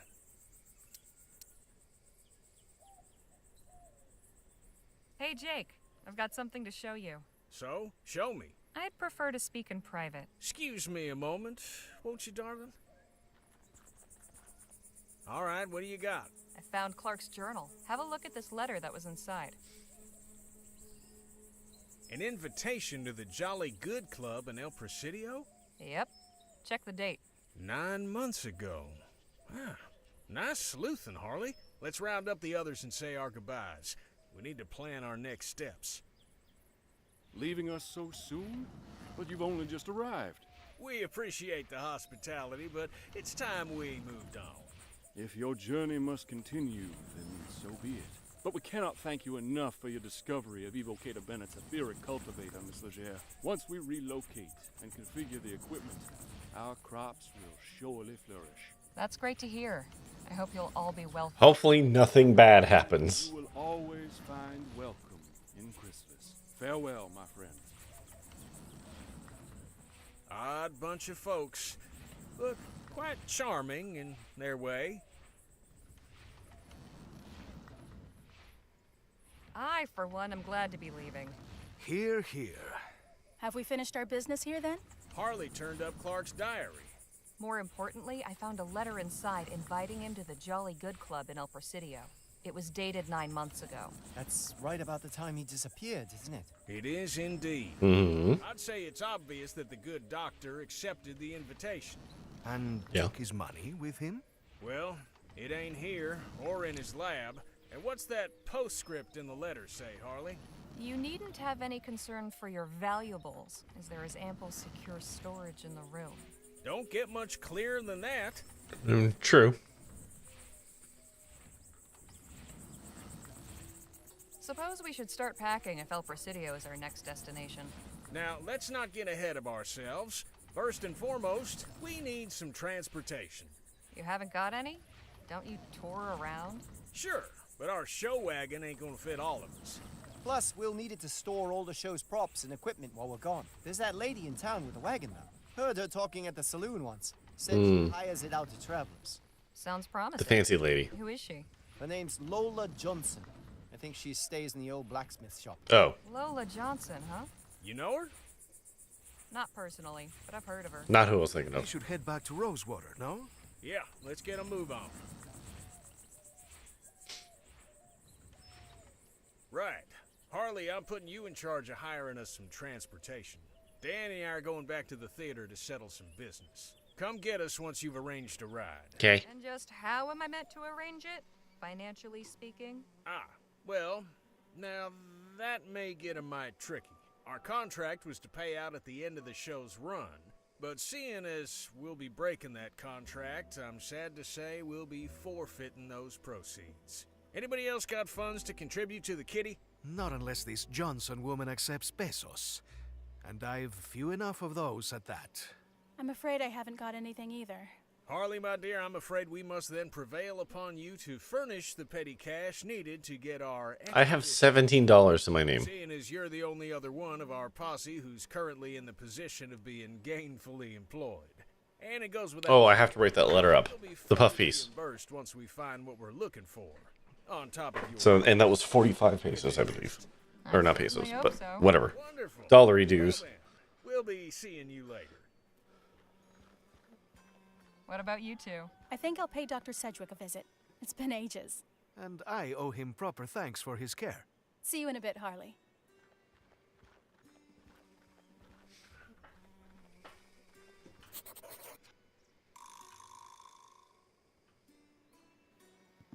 What's in here? Okay, fine.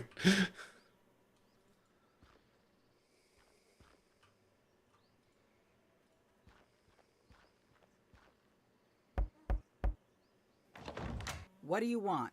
You're Lola Johnson, right? Right. Who are you and what's your business? Name's Harley Legere. My companions and I are headed to El Presidio, and we heard you've got a wagon for hire. I do. How many are you? 5, including myself. My fee is 40 crowns up front. Your fee seems a bit steep. My price is my price. I don't haggle. Already been robbed once today. Don't intend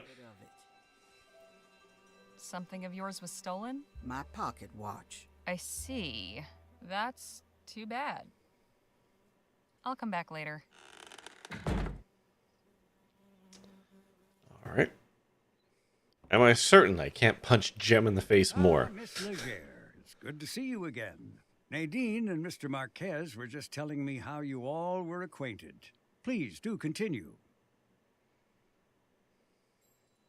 Hey, Phil. What up? Right? Garrett? Oops. Didn't mean to click through that. Nadine. Of course, pardon me. So, how was it working for the good doctor? Well, he taught me everything I know about medicine. It was especially interesting during the rush. We had no shortage of patients then. I lost count of how many broken bones I set. A useful skill. Seems we've a big journey ahead. Are you excited for it? Yes, but also a bit nervous. I've never been beyond this valley.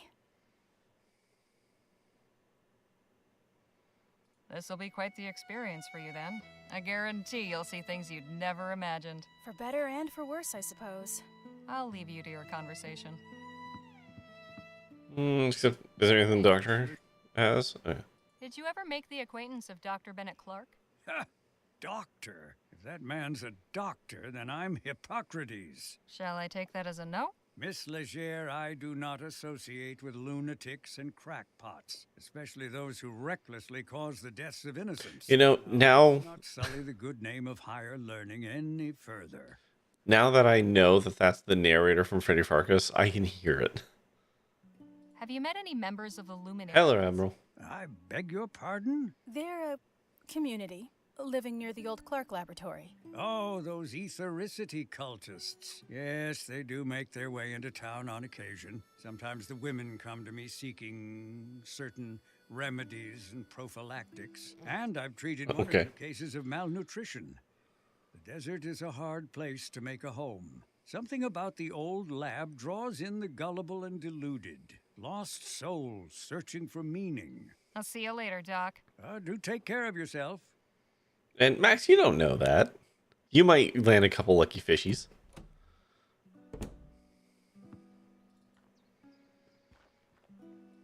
Okay, before we do the obvious thing, you, sir. You just keep turning up like a bad copper, don't you? Nice to see you, too. Stormline's finally getting here. Hopefully it'll blow through eventually. Yeah, we had like inches of snow today. And it's gonna melt overnight, and it's gonna be like 17 Celsius tomorrow. I'm nearly afraid to ask, what in the Sam Hill are you doing now? I'm selling maps of the town. To whom exactly? Near as I can tell, I'm the only new arrival. The locals in the market for maps of a town you can circumnavigate in 10 minutes.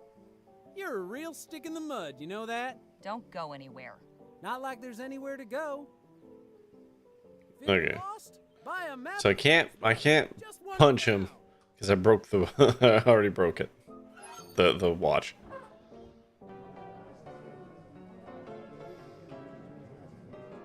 Okay, nothing else to do here. Maps of Rosewater, a steal for just one. It's a big jump. Yeah, it was like -3 or 4 Celsius this morning, and it snowed all day, and then it was freezing rain, and now I think it's just regular rain, and I think the rain lets up tomorrow by like 10 a.m. and then it's gonna be like 17. It's wild. I must admit, I admire the kid's gumption. His orthography, not so much.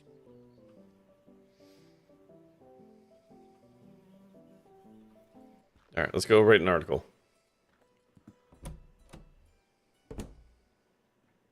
Good to see you again. Excuse me. How can I? Did you ever happen to meet Dr. Bennett Clark? I have Joni's account of his demonstrations at the theater, but I never saw them myself. Never met the man either. Went from Frost in the Middle last week to 26 on Saturday. Yeah. You wouldn't happen to know anything about the Luminarians, would you? I have no idea what that word even means. Never mind. I'll leave you to... Appreciate it. All right, we'll go up here. We'll talk to our boss. See you again, Harley. Hope you're spinning me some aurum. Well, I've spent the past couple days following Jake around, gathering plenty of straw. Glad to hear it. I like writers who go above and beyond. What do you need? Joni, I'd like to ask, could I get an advance on my article? What for? The long and the short of it is that Jake has invited me on an expedition. I'll need some extra crowns to cover the expenses. What kind of an expedition? We're going to look for Dr. Bennett Clark's missing fortune. Surely a far more interesting story, wouldn't you say? You're right about that. Tales from the wild frontier are in vogue these days, and folk will be gumming to find out what happened to Clark. But I like people who finish what they start. Get me your assignment, then we can discuss your next one. Okay. Say, did you ever Worth get a shot. to meet Dr. Bennett Clark?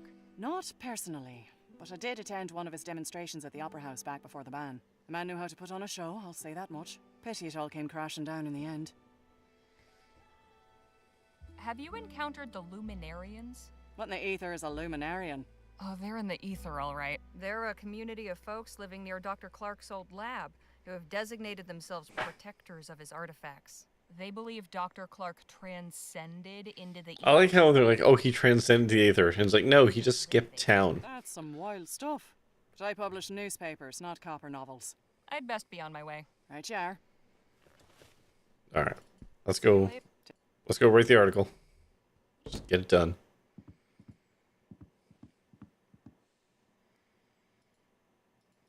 Cozy. All right, let's get this thing knocked out. But first...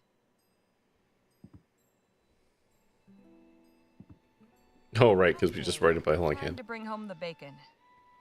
The big question, how to open?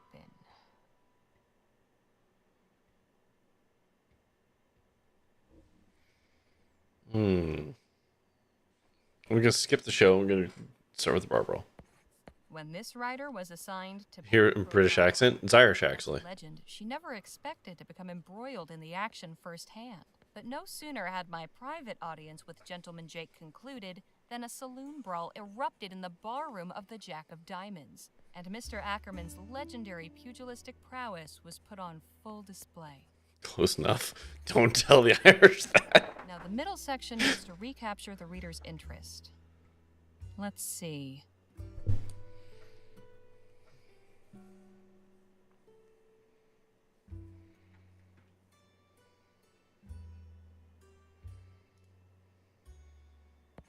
They say the true mark of a person's character is how they behave under pressure. Mr. Ackerman showed nothing but resourcefulness when he found himself taken captive on one recent occasion, the details of which he was not at liberty to disclose. But he was able to recount his escape by means of a clever ruse involving the use of common household items. A true life tale rivaling the plots of the most lurid copper novels. And now for an ending. I'll be fine. It's not like that's something they've fought over for a long time. They've never had any troubles about that.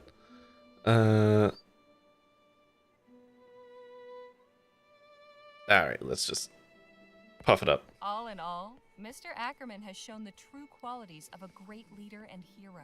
May his adventures persist and his tales continue to inspire and delight. All right, that should do it. Now, what should I title it?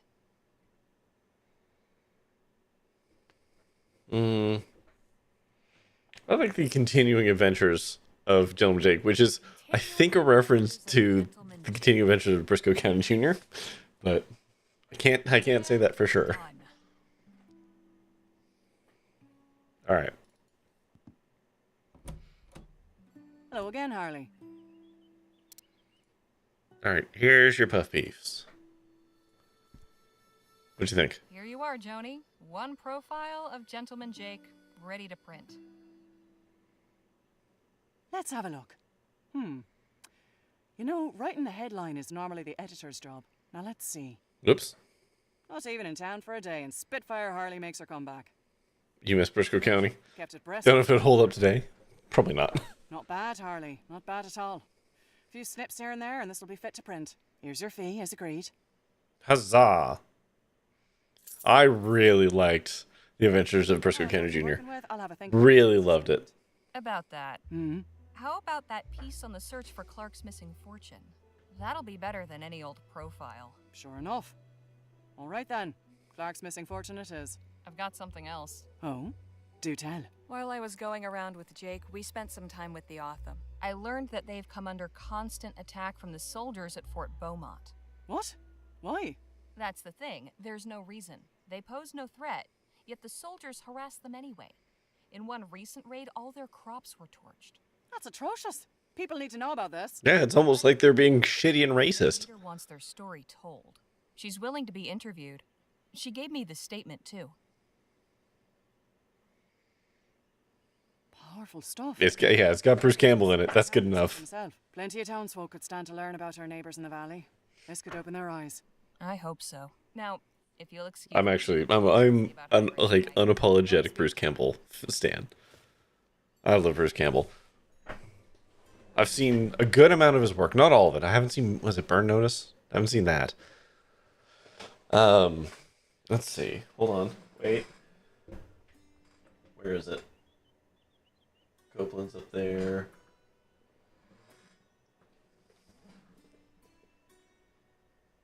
Where is it? Oh, there you are. Hold on a second. Ugh.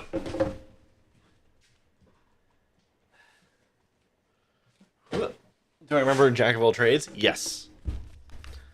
But also, I have Make Love the Bruce Campbell Way and If Chins Could Kill. That's right. I own not one, but 2 books about Bruce Campbell. I don't own any other books about any other person, I think, at all. Nothing remotely bibliographical. Is that true? I think that's actually true. I mean, I have a look at a lot of Douglas Copeland. Oh, maybe one of those books is kind of about him. I've got a whole bunch of Douglas Copeland books, and I think 1 or 2 of them are him-centric, so maybe there's a tie there. Frank Hunter copy signed his Bruce freaking Campbell and thought it was great. Yeah. Man, I would love to meet Bruce Campbell. I really would. But yeah, Jack of all trades. I mean, he was also in Xena and Hercules is kind of like one of those crossover characters. Briscoe County Jr. Obviously, you know, Evil Dead and whatever. Bubba Hotep. A legitimately good, stupid film. I didn't really manage to catch any of the new Evil Dead stuff that he did. I just didn't have whatever platform. Same with Burn Notice. I didn't try and avoid it. I just didn't have access to it. Boba Hotep has nearly had a sequel multiple times. I know. Nearly is rude. I loved Boba Hotep. In fact, hold on. Do I still own Boba Hotep?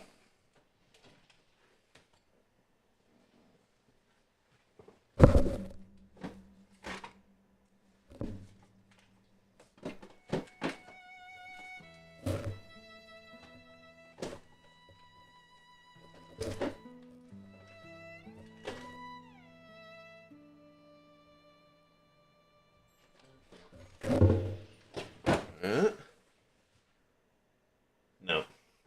I used to... Hello? Oh. I used to own Boba Hotep. I don't think I still do, sadly. But I did used to. Have you seen his rant when someone asked what it was like having a cameo in Spider-Man's? Is that the one where he ends up saying he's the only person in the Spider-Man universe to ever actually defeat Spider-Man? See you later, Joni. Take care of yourself out there. Yes, I have seen that rant. Okay, so... I got $62 dues. Wait, hold on. Can I get the advance? Because all I got was the money for the article. Hello again. No time to waste, guys. Okay, nope. That's all we get. Take care. Oh, it's a fantastic movie. It really is. Man, I might be tempted to do some kind of like community movie night for that. Hold on, what was that? Oh yeah, he's only one of the few characters in the MCU that breaks the 4th wall. Wait, does he break the 4th wall? I don't know if he. I don't know if he actually does. Does he?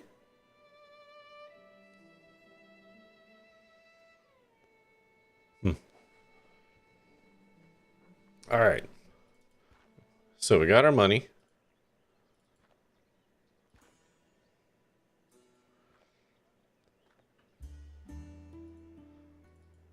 Knock on the door. Yeah? Here's your... Oof. Good. Get your posse together and meet me outside town at sundown. We'll head out then. Okay.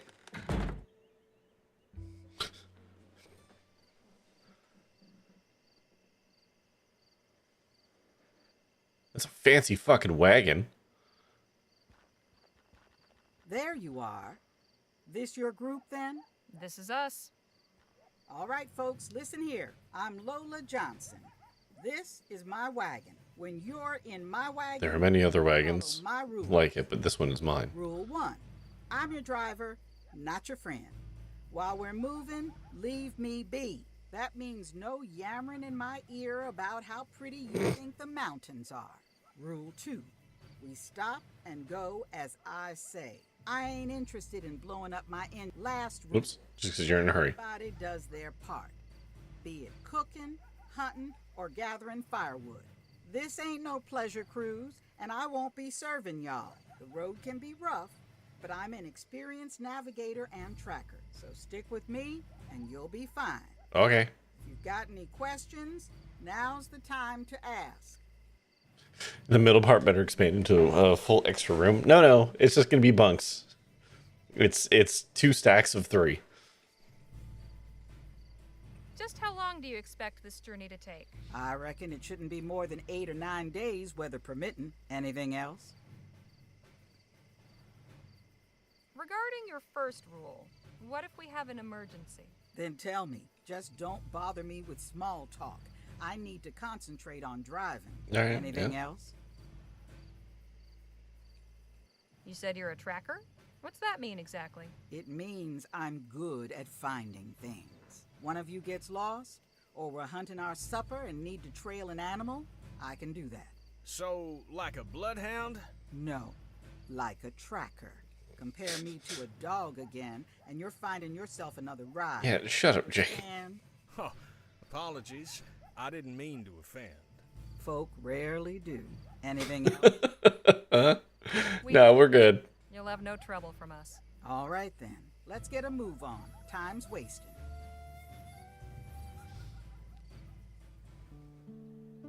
We are off, with the first faint tendrils of dawn at our backs. We head west for El Presidio on the trail of the elusive Dr. Clark. I feel like that's the end of Act 1. Journey begins. We have but a few days' travel before us, through the desert and mountains to reach the coast. I am rather looking forward to getting a better view. So, I think, as I understand it, this part of the game is semi-randomized, if this is what I'm thinking of. For diversion, I suppose I'll have recourse in the fellowship of my new traveling companions. Now that we've assembled in this unlikely venture, perhaps it's time we got to better know one another. Okay, I'm going to hit escape. Ah, feels good to be underway at last. Yes, though I must admit I tend to become restless on long trips. I need people to stop talking so that I can hit escape. Books and conversation, plenty of ways to pass the time. There we go. There we go. All right. Ads are about to start. Ah! This game at this point. The fuck is that? I'm sorry, is that... Okay, let's just...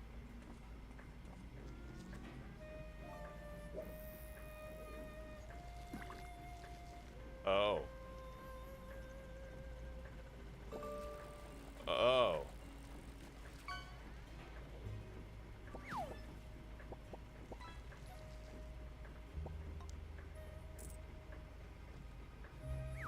I see. You hurt? No. Nope, just off-putting. Fantastic. Ooh, water arrow. Don't mind if I do. Oh, that noise. Oh boy, this is a challenging room. Oh, come on, man. Oh my god. Oh my god. Okay, I'm getting fucking tossed around here. Yeah, okay. That's kind of a awful... Oh. Woo! Fucking...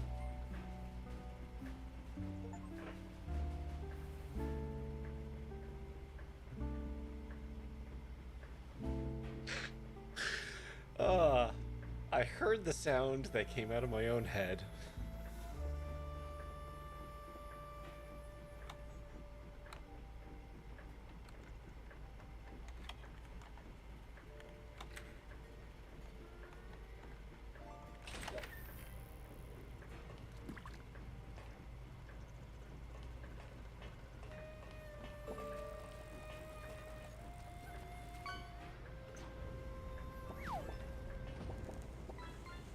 Huh.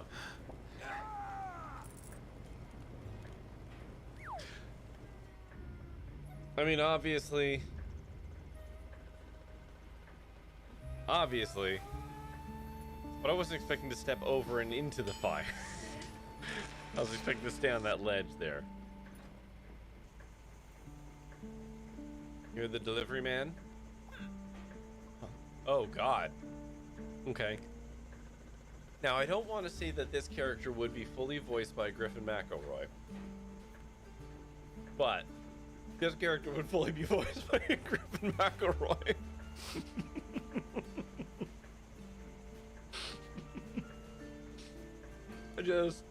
I don't know what it is, but having listened to enough of the Adventure Zone, this graph, I mean, first off, it's named like a Griffin McElroy character. I'm in. All right. Excellent. All right. Now just back up. Yeah, this will be easy. Well, just turn your camera around. It'll be all right. Okay, Well, you gotta work around. us. Yeah. Neither you nor Chad needs the backseat. I'm good. We're not done yet. I mean, that was kind of the thing. Whoop, whoop. Yep. So, please. No, all right, we're back. Also, hi, Gord. Are they gonna bang? Which ones? The driver and gentleman Jake? You think? Lola must be a reader. Always nice to have some books around. In case we need to dig ourselves out of trouble. We're set for fuel for a good while. That's what keeps this heap going. Makes it pretty hot in here, too. None are in the red. All of them. They want to get to know each other on the rest of those trips. None are in the red, so I guess that's good. They're just gonna run train on each other because there's nothing better to do. So I guess that's good.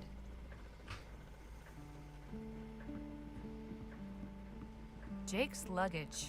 I could put everything I own in that suitcase, and it would hardly cover the bar. It's pretty hot in there. Yeah, they should take off all their clothes. A deck of cards helps pass the time.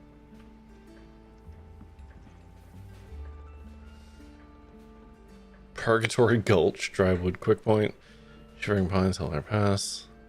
There's an El Presidio, so that's where we're going.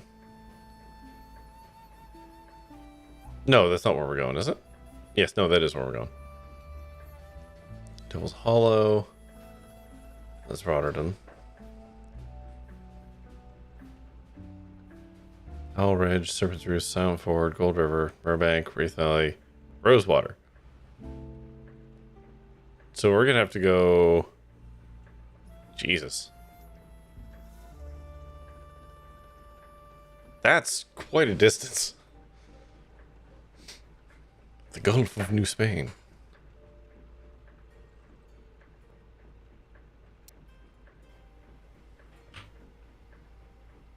Alright, I guess let's start by talking to people.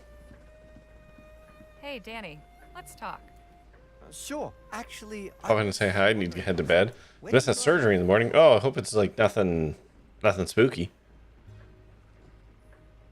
A rudimentary, run-of-the-mill, easy surgery with 0 complications. That's what I hope it is. It's routine. Well, okay, that's good. Either way, best of luck. You know, hopefully it all goes to plan. But yeah, get yourself to sleep. Gord, thank you for stopping in. Admiral, your dad's having surgery tomorrow too. I hope his is also routine and low risk and has 0 complications. Growing up where I did, you had to fight to survive. Where was that? New Britannia.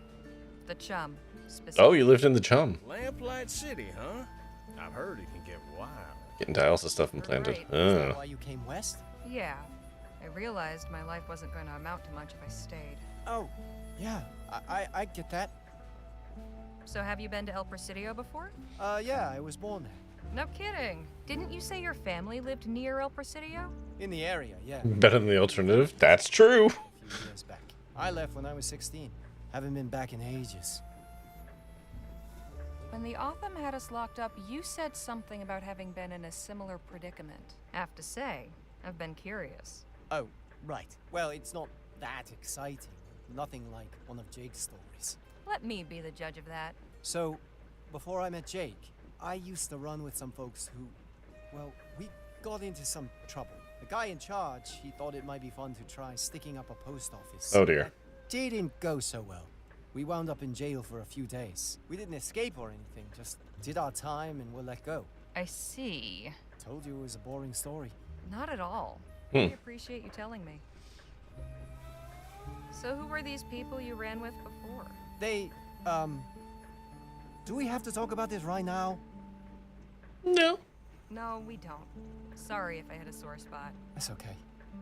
Maybe some other time. Yeah, we don't have to force anything. Hey. Our friendship shall grow organically. Did your travels ever take you to El Presidio? A few times. Can't say I much care for it. But that city's for you.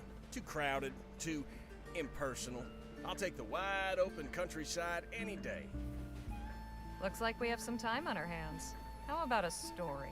Sure, why not? It was 1842, and I'd been hired by the sheriff of Bleachbone Gulch to track down some cattle rustlers.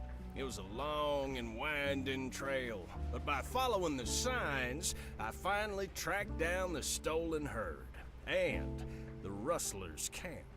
So I went back to town and gathered up a posse. 4 able-bodied men, plus myself. That night, we went back under the cover of darkness. We had the element of surprise, but we were outnumbered 3 to 1. Before I knew it, the shooting had started. It was a long and bloody gunfight. In the end, yours truly was the last man left standing. I drove that whole herd on by my lonesome. Back home by dawn, with not a head missing. Lost some good fellers that night. But that was the end of cattle rustling in Bleachbone Gulch. Hell of a story. Now there's plenty more where that came from. I don't believe any of it. Anytime, Harley. Hey, I see something up ahead, by the side of the road. Looks like some kind of castle? Wagon's slowing down. Guess it caught Lola. Yeah, so these are randomized events, as I understand it. Huh. Now that is some truly impressive architecture. Do you think so? Truly? That it does, impress? Is this your work? I am indeed visionary, architect, and sole laborer. My name is Vilja Circas. What you see before you is a monument to love. How do you mean? This is my marriage proposal to my darling Marta. Every stone you see has been placed by my hand with utmost care. Soon it shall be completed, and my castle... I think this is the Freddy Farkas guy again.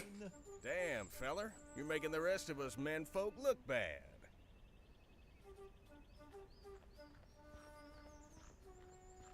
I'm going into town to pick up a few things. I'll see y'all back on the wagon. I'll come with you. Okay.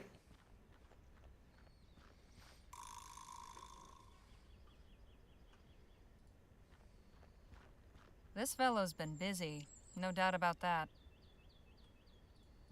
Not sure what's in them, but they look heavy.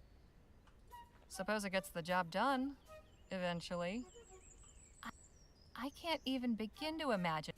Okay. Pardon me, Mr. Circus? Yes, ma'am? There's plenty of ways to profess your love. Why a castle? I am architect and engineer by trade. Building things is what I know. And my beloved Marta... 100% it's the Freddy Farkas guy.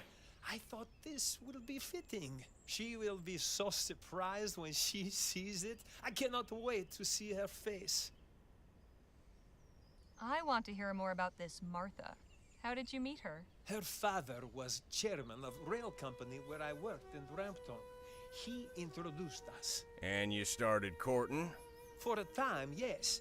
Then my work brought me to Western Vespuccia, but we have corresponded. I send letter every month. Hang on. When was the last time you saw Martha? Just before I came here. 7 years.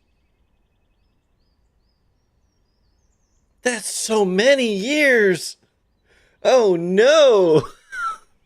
You're telling me you haven't seen Martha in 7 years, and you've built her this castle hoping she'll marry you? What if she says no? She will not refuse me, not when she sees what I can give her. But perhaps you will see for yourself. I sent her telegram to invite her here, and she sent a response. Today she will be here. Oh, how fortuitous. Is it your intention to actually live in this place? Of course. Hi, Ripper. Women like building. She'd be a fool to say no. I'm just saying 7 years is a long time, man. Constitution. Desert heat will be good for her health. Does she have problems with her breathing? Yes, I believe so. Often when I would visit, her housemaid would say she was too ill to see anyone. Now, I've heard that one before. Oh my god. Oh my god. You said you built this all by yourself? How'd you manage My that? anxiety is so high for this man. Engineer by trade. There are plenty of stones all around. I simply gather and place them. So have you been building this castle for 7 years then? About that long, yes. I began at once when I moved here, so that I could bring Marta here to live with me as soon as possible. Caramba. Great work takes time. You've an interesting accent. Where do you come from? I am from Lithuania. I came to Vespuccia to work on railroad and build bridges. And how has this country treated you, compadre? Very well. I have had many opportunities. The money I earned allowed me to build my dream. I'll just be off for now. Thanks for the talk. Goodbye. That's not... Oh my god. You know, I can't help but remember the time I made a grand declaration of love. Wasn't quite this elaborate, but it came close. And what was the lucky lady's name? Meredith. She was something real special. Shame it didn't work out between us. Hope things go better for this feller. Just goes... Okay. Madre mia. Never before have I seen such a romantic gesture. This Martha is a... Fun fact, I looked up this voice actor, If someone did something, and what would your response be? he did a Puss in Boots character. Like, he did Puss in Boots for a series, like an 8-part series. Gratitude, I suppose? Awe? I don't know. For such devotion to go unacknowledged would truly be a crime. I really do admire this gentleman's dedication. It's rare to find someone so committed to anything. Poor bastard. Hope this is all worth it for him. As do I. That's not Bob. So we did all the things.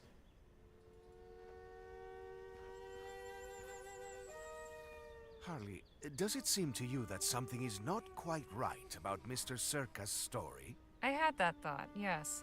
I have a suspicion that the lady over there might have some clarification to offer. Oh, that lady specifically? Guess nobody wrote in today. Last point in. Doesn't inspire much confidence, does it? Too bad we haven't got more time to spare. I could use a wash. Ma'am? Yes? It's her green dress. It wouldn't happen to be Martha, would it? Why, yes it is. Martha Ward. Do I know you? No, but I've heard lots about you. Mr. Villia Circus told me all about you. I believe you know him? Only too well, I'm afraid. I just want this unfortunate business concluded so I can go home to my husband. Wait, you're married? Quite happily, 6 years last June. Santa Maria. Does Mr. Circus know that? No. That's why I'm here.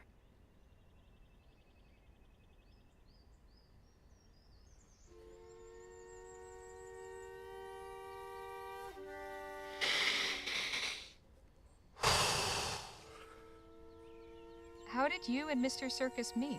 He worked for my father's company. We were introduced at a Yuletide soiree. He was pleasant enough, but then he began calling on me at home. I didn't wish to encourage him, but he kept pursuing me anyway.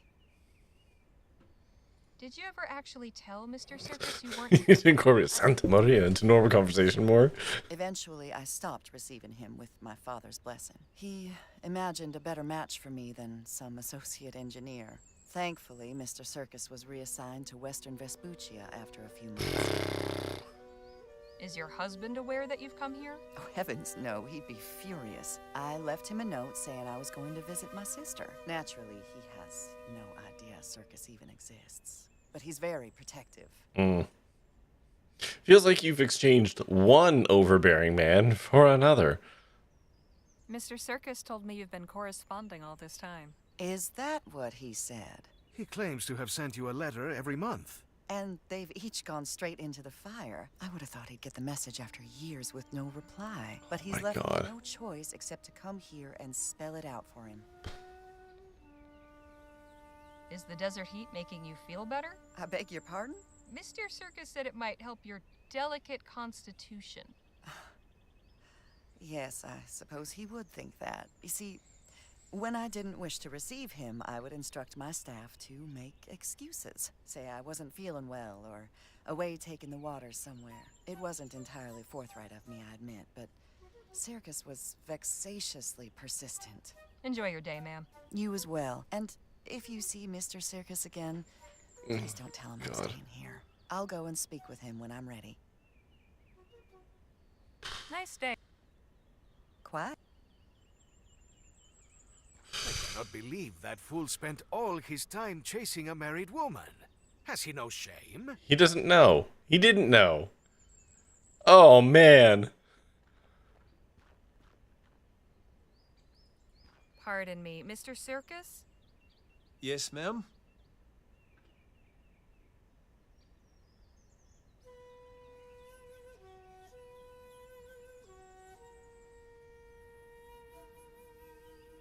I'll just... Goodbye.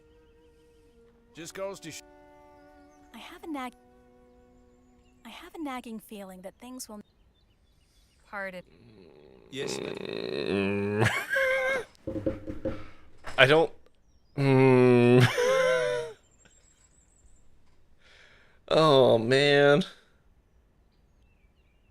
I don't have any other option. I have to. Because What's-Her-Face hasn't come back from town. Goodbye. And there's nothing else to do here. Right? Like, there's nothing else to do. I have to do it. Oh, Christ. Pardon me. Yes. Mr. Circus, there's something you should know about Martha. What? What is it? Well, it turns out she's married. Has been for 6 years. What? How do you know this? Did you meet her? Yes. She said she would come speak to you when she was ready. Ah, this explains everything.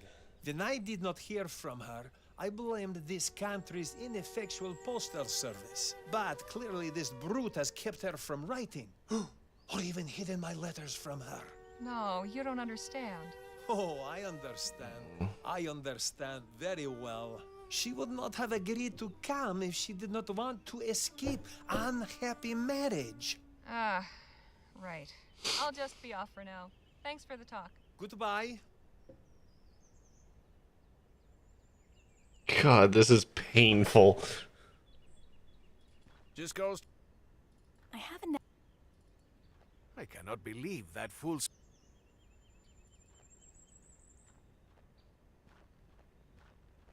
Ma'am? Yeah? Mr. Circus seems convinced you're going to leave your husband for him. And I'm sure Mr. Circus also believes pigs can fly. How will you deal with him? He clearly won't take no for an answer. I'll find a way. I'll just... Martha! Bronson, what are you doing here? I'd ask you the same. Why did you lie to me? Oh, Bronson, I didn't want to, but... Oh my God. choice. Things are just so complicated. What in the ether does that mean? And who are these people?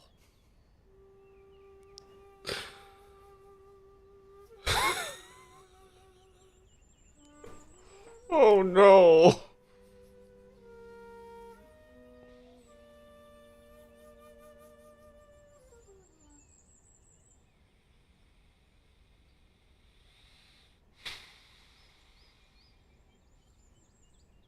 Mr. Ward, I presume? We're just passing through, but we'd like to help your wife. What are you talking about? Please, Bronson, I can explain everything. Damn fine. How can you be this vested? Telling me what you're I just feel so bad for everyone involved here. Well, not Bronson. He seems like a dick. But I feel bad for just everyone involved. What personal business could you have?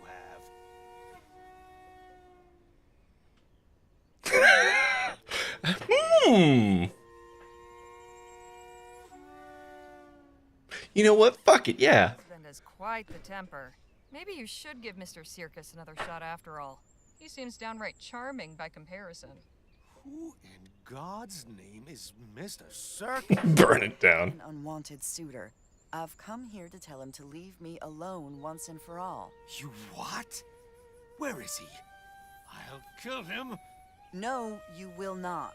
I will so. To find Nuh-uh. Yeah.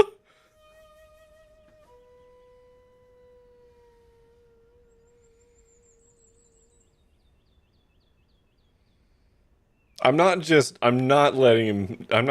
it. I'm not selling dude out. Hey now, get that bee out of your bonnet. I've had it up to here with your cheek. I don't need your help. I'll find him myself. Bronson, come back here this instant. I can't believe you. You've no idea what my husband is capable of.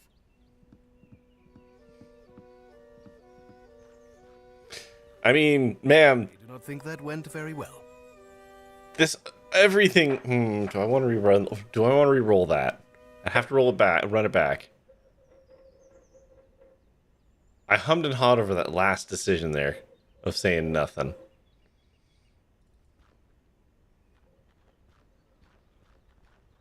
Scoundrel.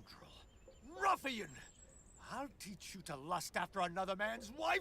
Ah, so you are the swine keeping Martha prisoner. Why, you foreign bastard.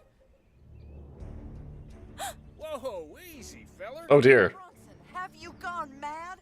You have until the count of 10 to get out of my sight and out of our lives forever. Otherwise, I'll make sure you won't bother us again. 1. Quit the theatrics, Mr. Ward. Leave that poor fool alone. Shut up! This is my business. Maybe so, but we aren't going to stand here and allow you to put this man's life in danger. Bronson, put that gun away and stop acting like a fool. I'm doing this for you, my sweet. But I asked you not to, Sugar Plum.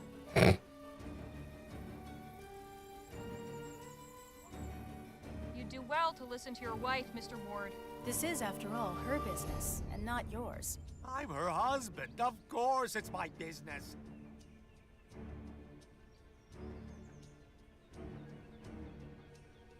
Mr. Ward, stay your hand. Don't do something you'll regret. My only regret will be leaving this cat alive. Mr. Circus, I think it's very clear that this isn't going your way. Just let her go. She's not worth your life. Very well. Please, sir. I will not trouble you again. Do I have your word? You will stay away from my wife and disappear from our lives for good? You have my word. Very good. Come, Martha. Let's get out of this cesspit. A moment, please. I will be right behind you. I'm terribly sorry it all had to turn out this way, Vilius. Why did you not tell me you no longer desired my affections? I didn't know how. Martha, I am here now. Tell me what you feel. I feel nothing for you. I never did. I don't know why I never said anything.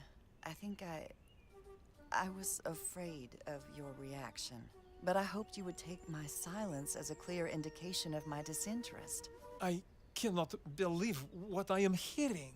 I spent 7 years building this castle for you. All my money, everything I own was spent to fund the construction. And now, this. Okay, you know, sometimes in Coder and Simple Games you have to make a choice to be a saint or an asshole. This is one of those games based on the characters I vote asshole.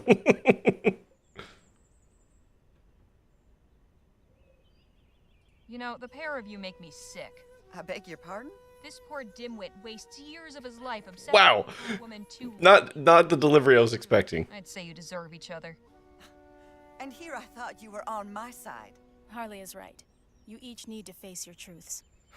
Disgraceful. Not exactly the delivery I would have given, but the thought was there. Made my refusal more plain. And I should have heard the words in your silence. Please forgive me. And forget me. I can promise the one, never the other.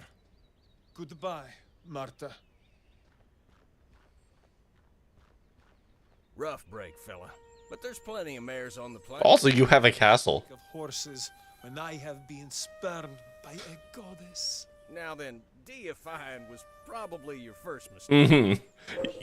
Yeah, dude, you got some unhealthy attitudes towards women. You gonna be all right, Mr. Circus? I will carry on. Right? You have a castle. Only home I have. Some woman would be happy to make that castle a home.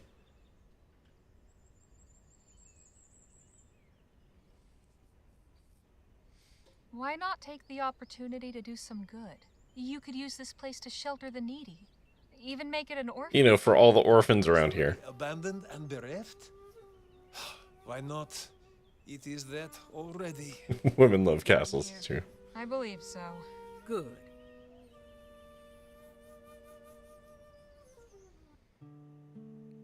Okay, that was random event number 1. Hell yeah, Indiana Jones line. We did not get very far. So yeah, how this stretch works, this whole, like, I think middle section, are just random events. There's like a list of them, and I'm going to get a number of them. So in order to actually experience all of them, you have to beat the game, and you can go back and play effectively New Game Plus, where you can literally say which events you want to run into during this part of the journey, which I think is a really neat way of handling that. To make sure that people don't have to like replay and hope to get an event. So this first time I have no control over. We're just getting what we're getting. But I can replay it at another time, and I can experience all the other events, and I think that's really cool. But it is past midnight, so we're gonna park it here for now.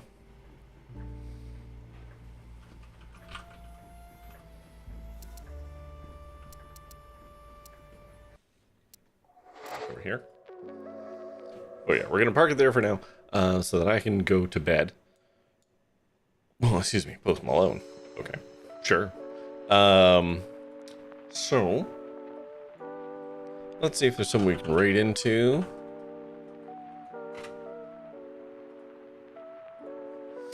Who's doing what? About doing Gris. What are you playing? Metal Gear Solid. A lot of people playing Schedule 1 right now. Jesus Christ. 9 Souls. You know, Rube's playing something I've never heard of. It's ghost hunting, though. Incubus, A Ghost Hunter's Tale. There's a lot of post-thing names in your save. Yeah, well, yeah, I'm just like post-event. I don't know, I'm not being very creative with it. But let's go say hi to Rube, who is doing ghost hunting. Feel free to grab yourself a raid message if you want. And yeah, we're going to say hi to Rube, who again is playing Incubus, A Ghost Hunter's Tale. I don't know anything about that. But that's going to do it for me tonight. I'm going to be back on Friday with more Rosewater. And I guess we'll churn through a couple more of the randomized events, but that's going to do it for me tonight. So, as always, thank you, of course, for watching. Until next time, stay safe, have fun, be kind, and try your best out there. Stay fresh, cheesebags. Good night.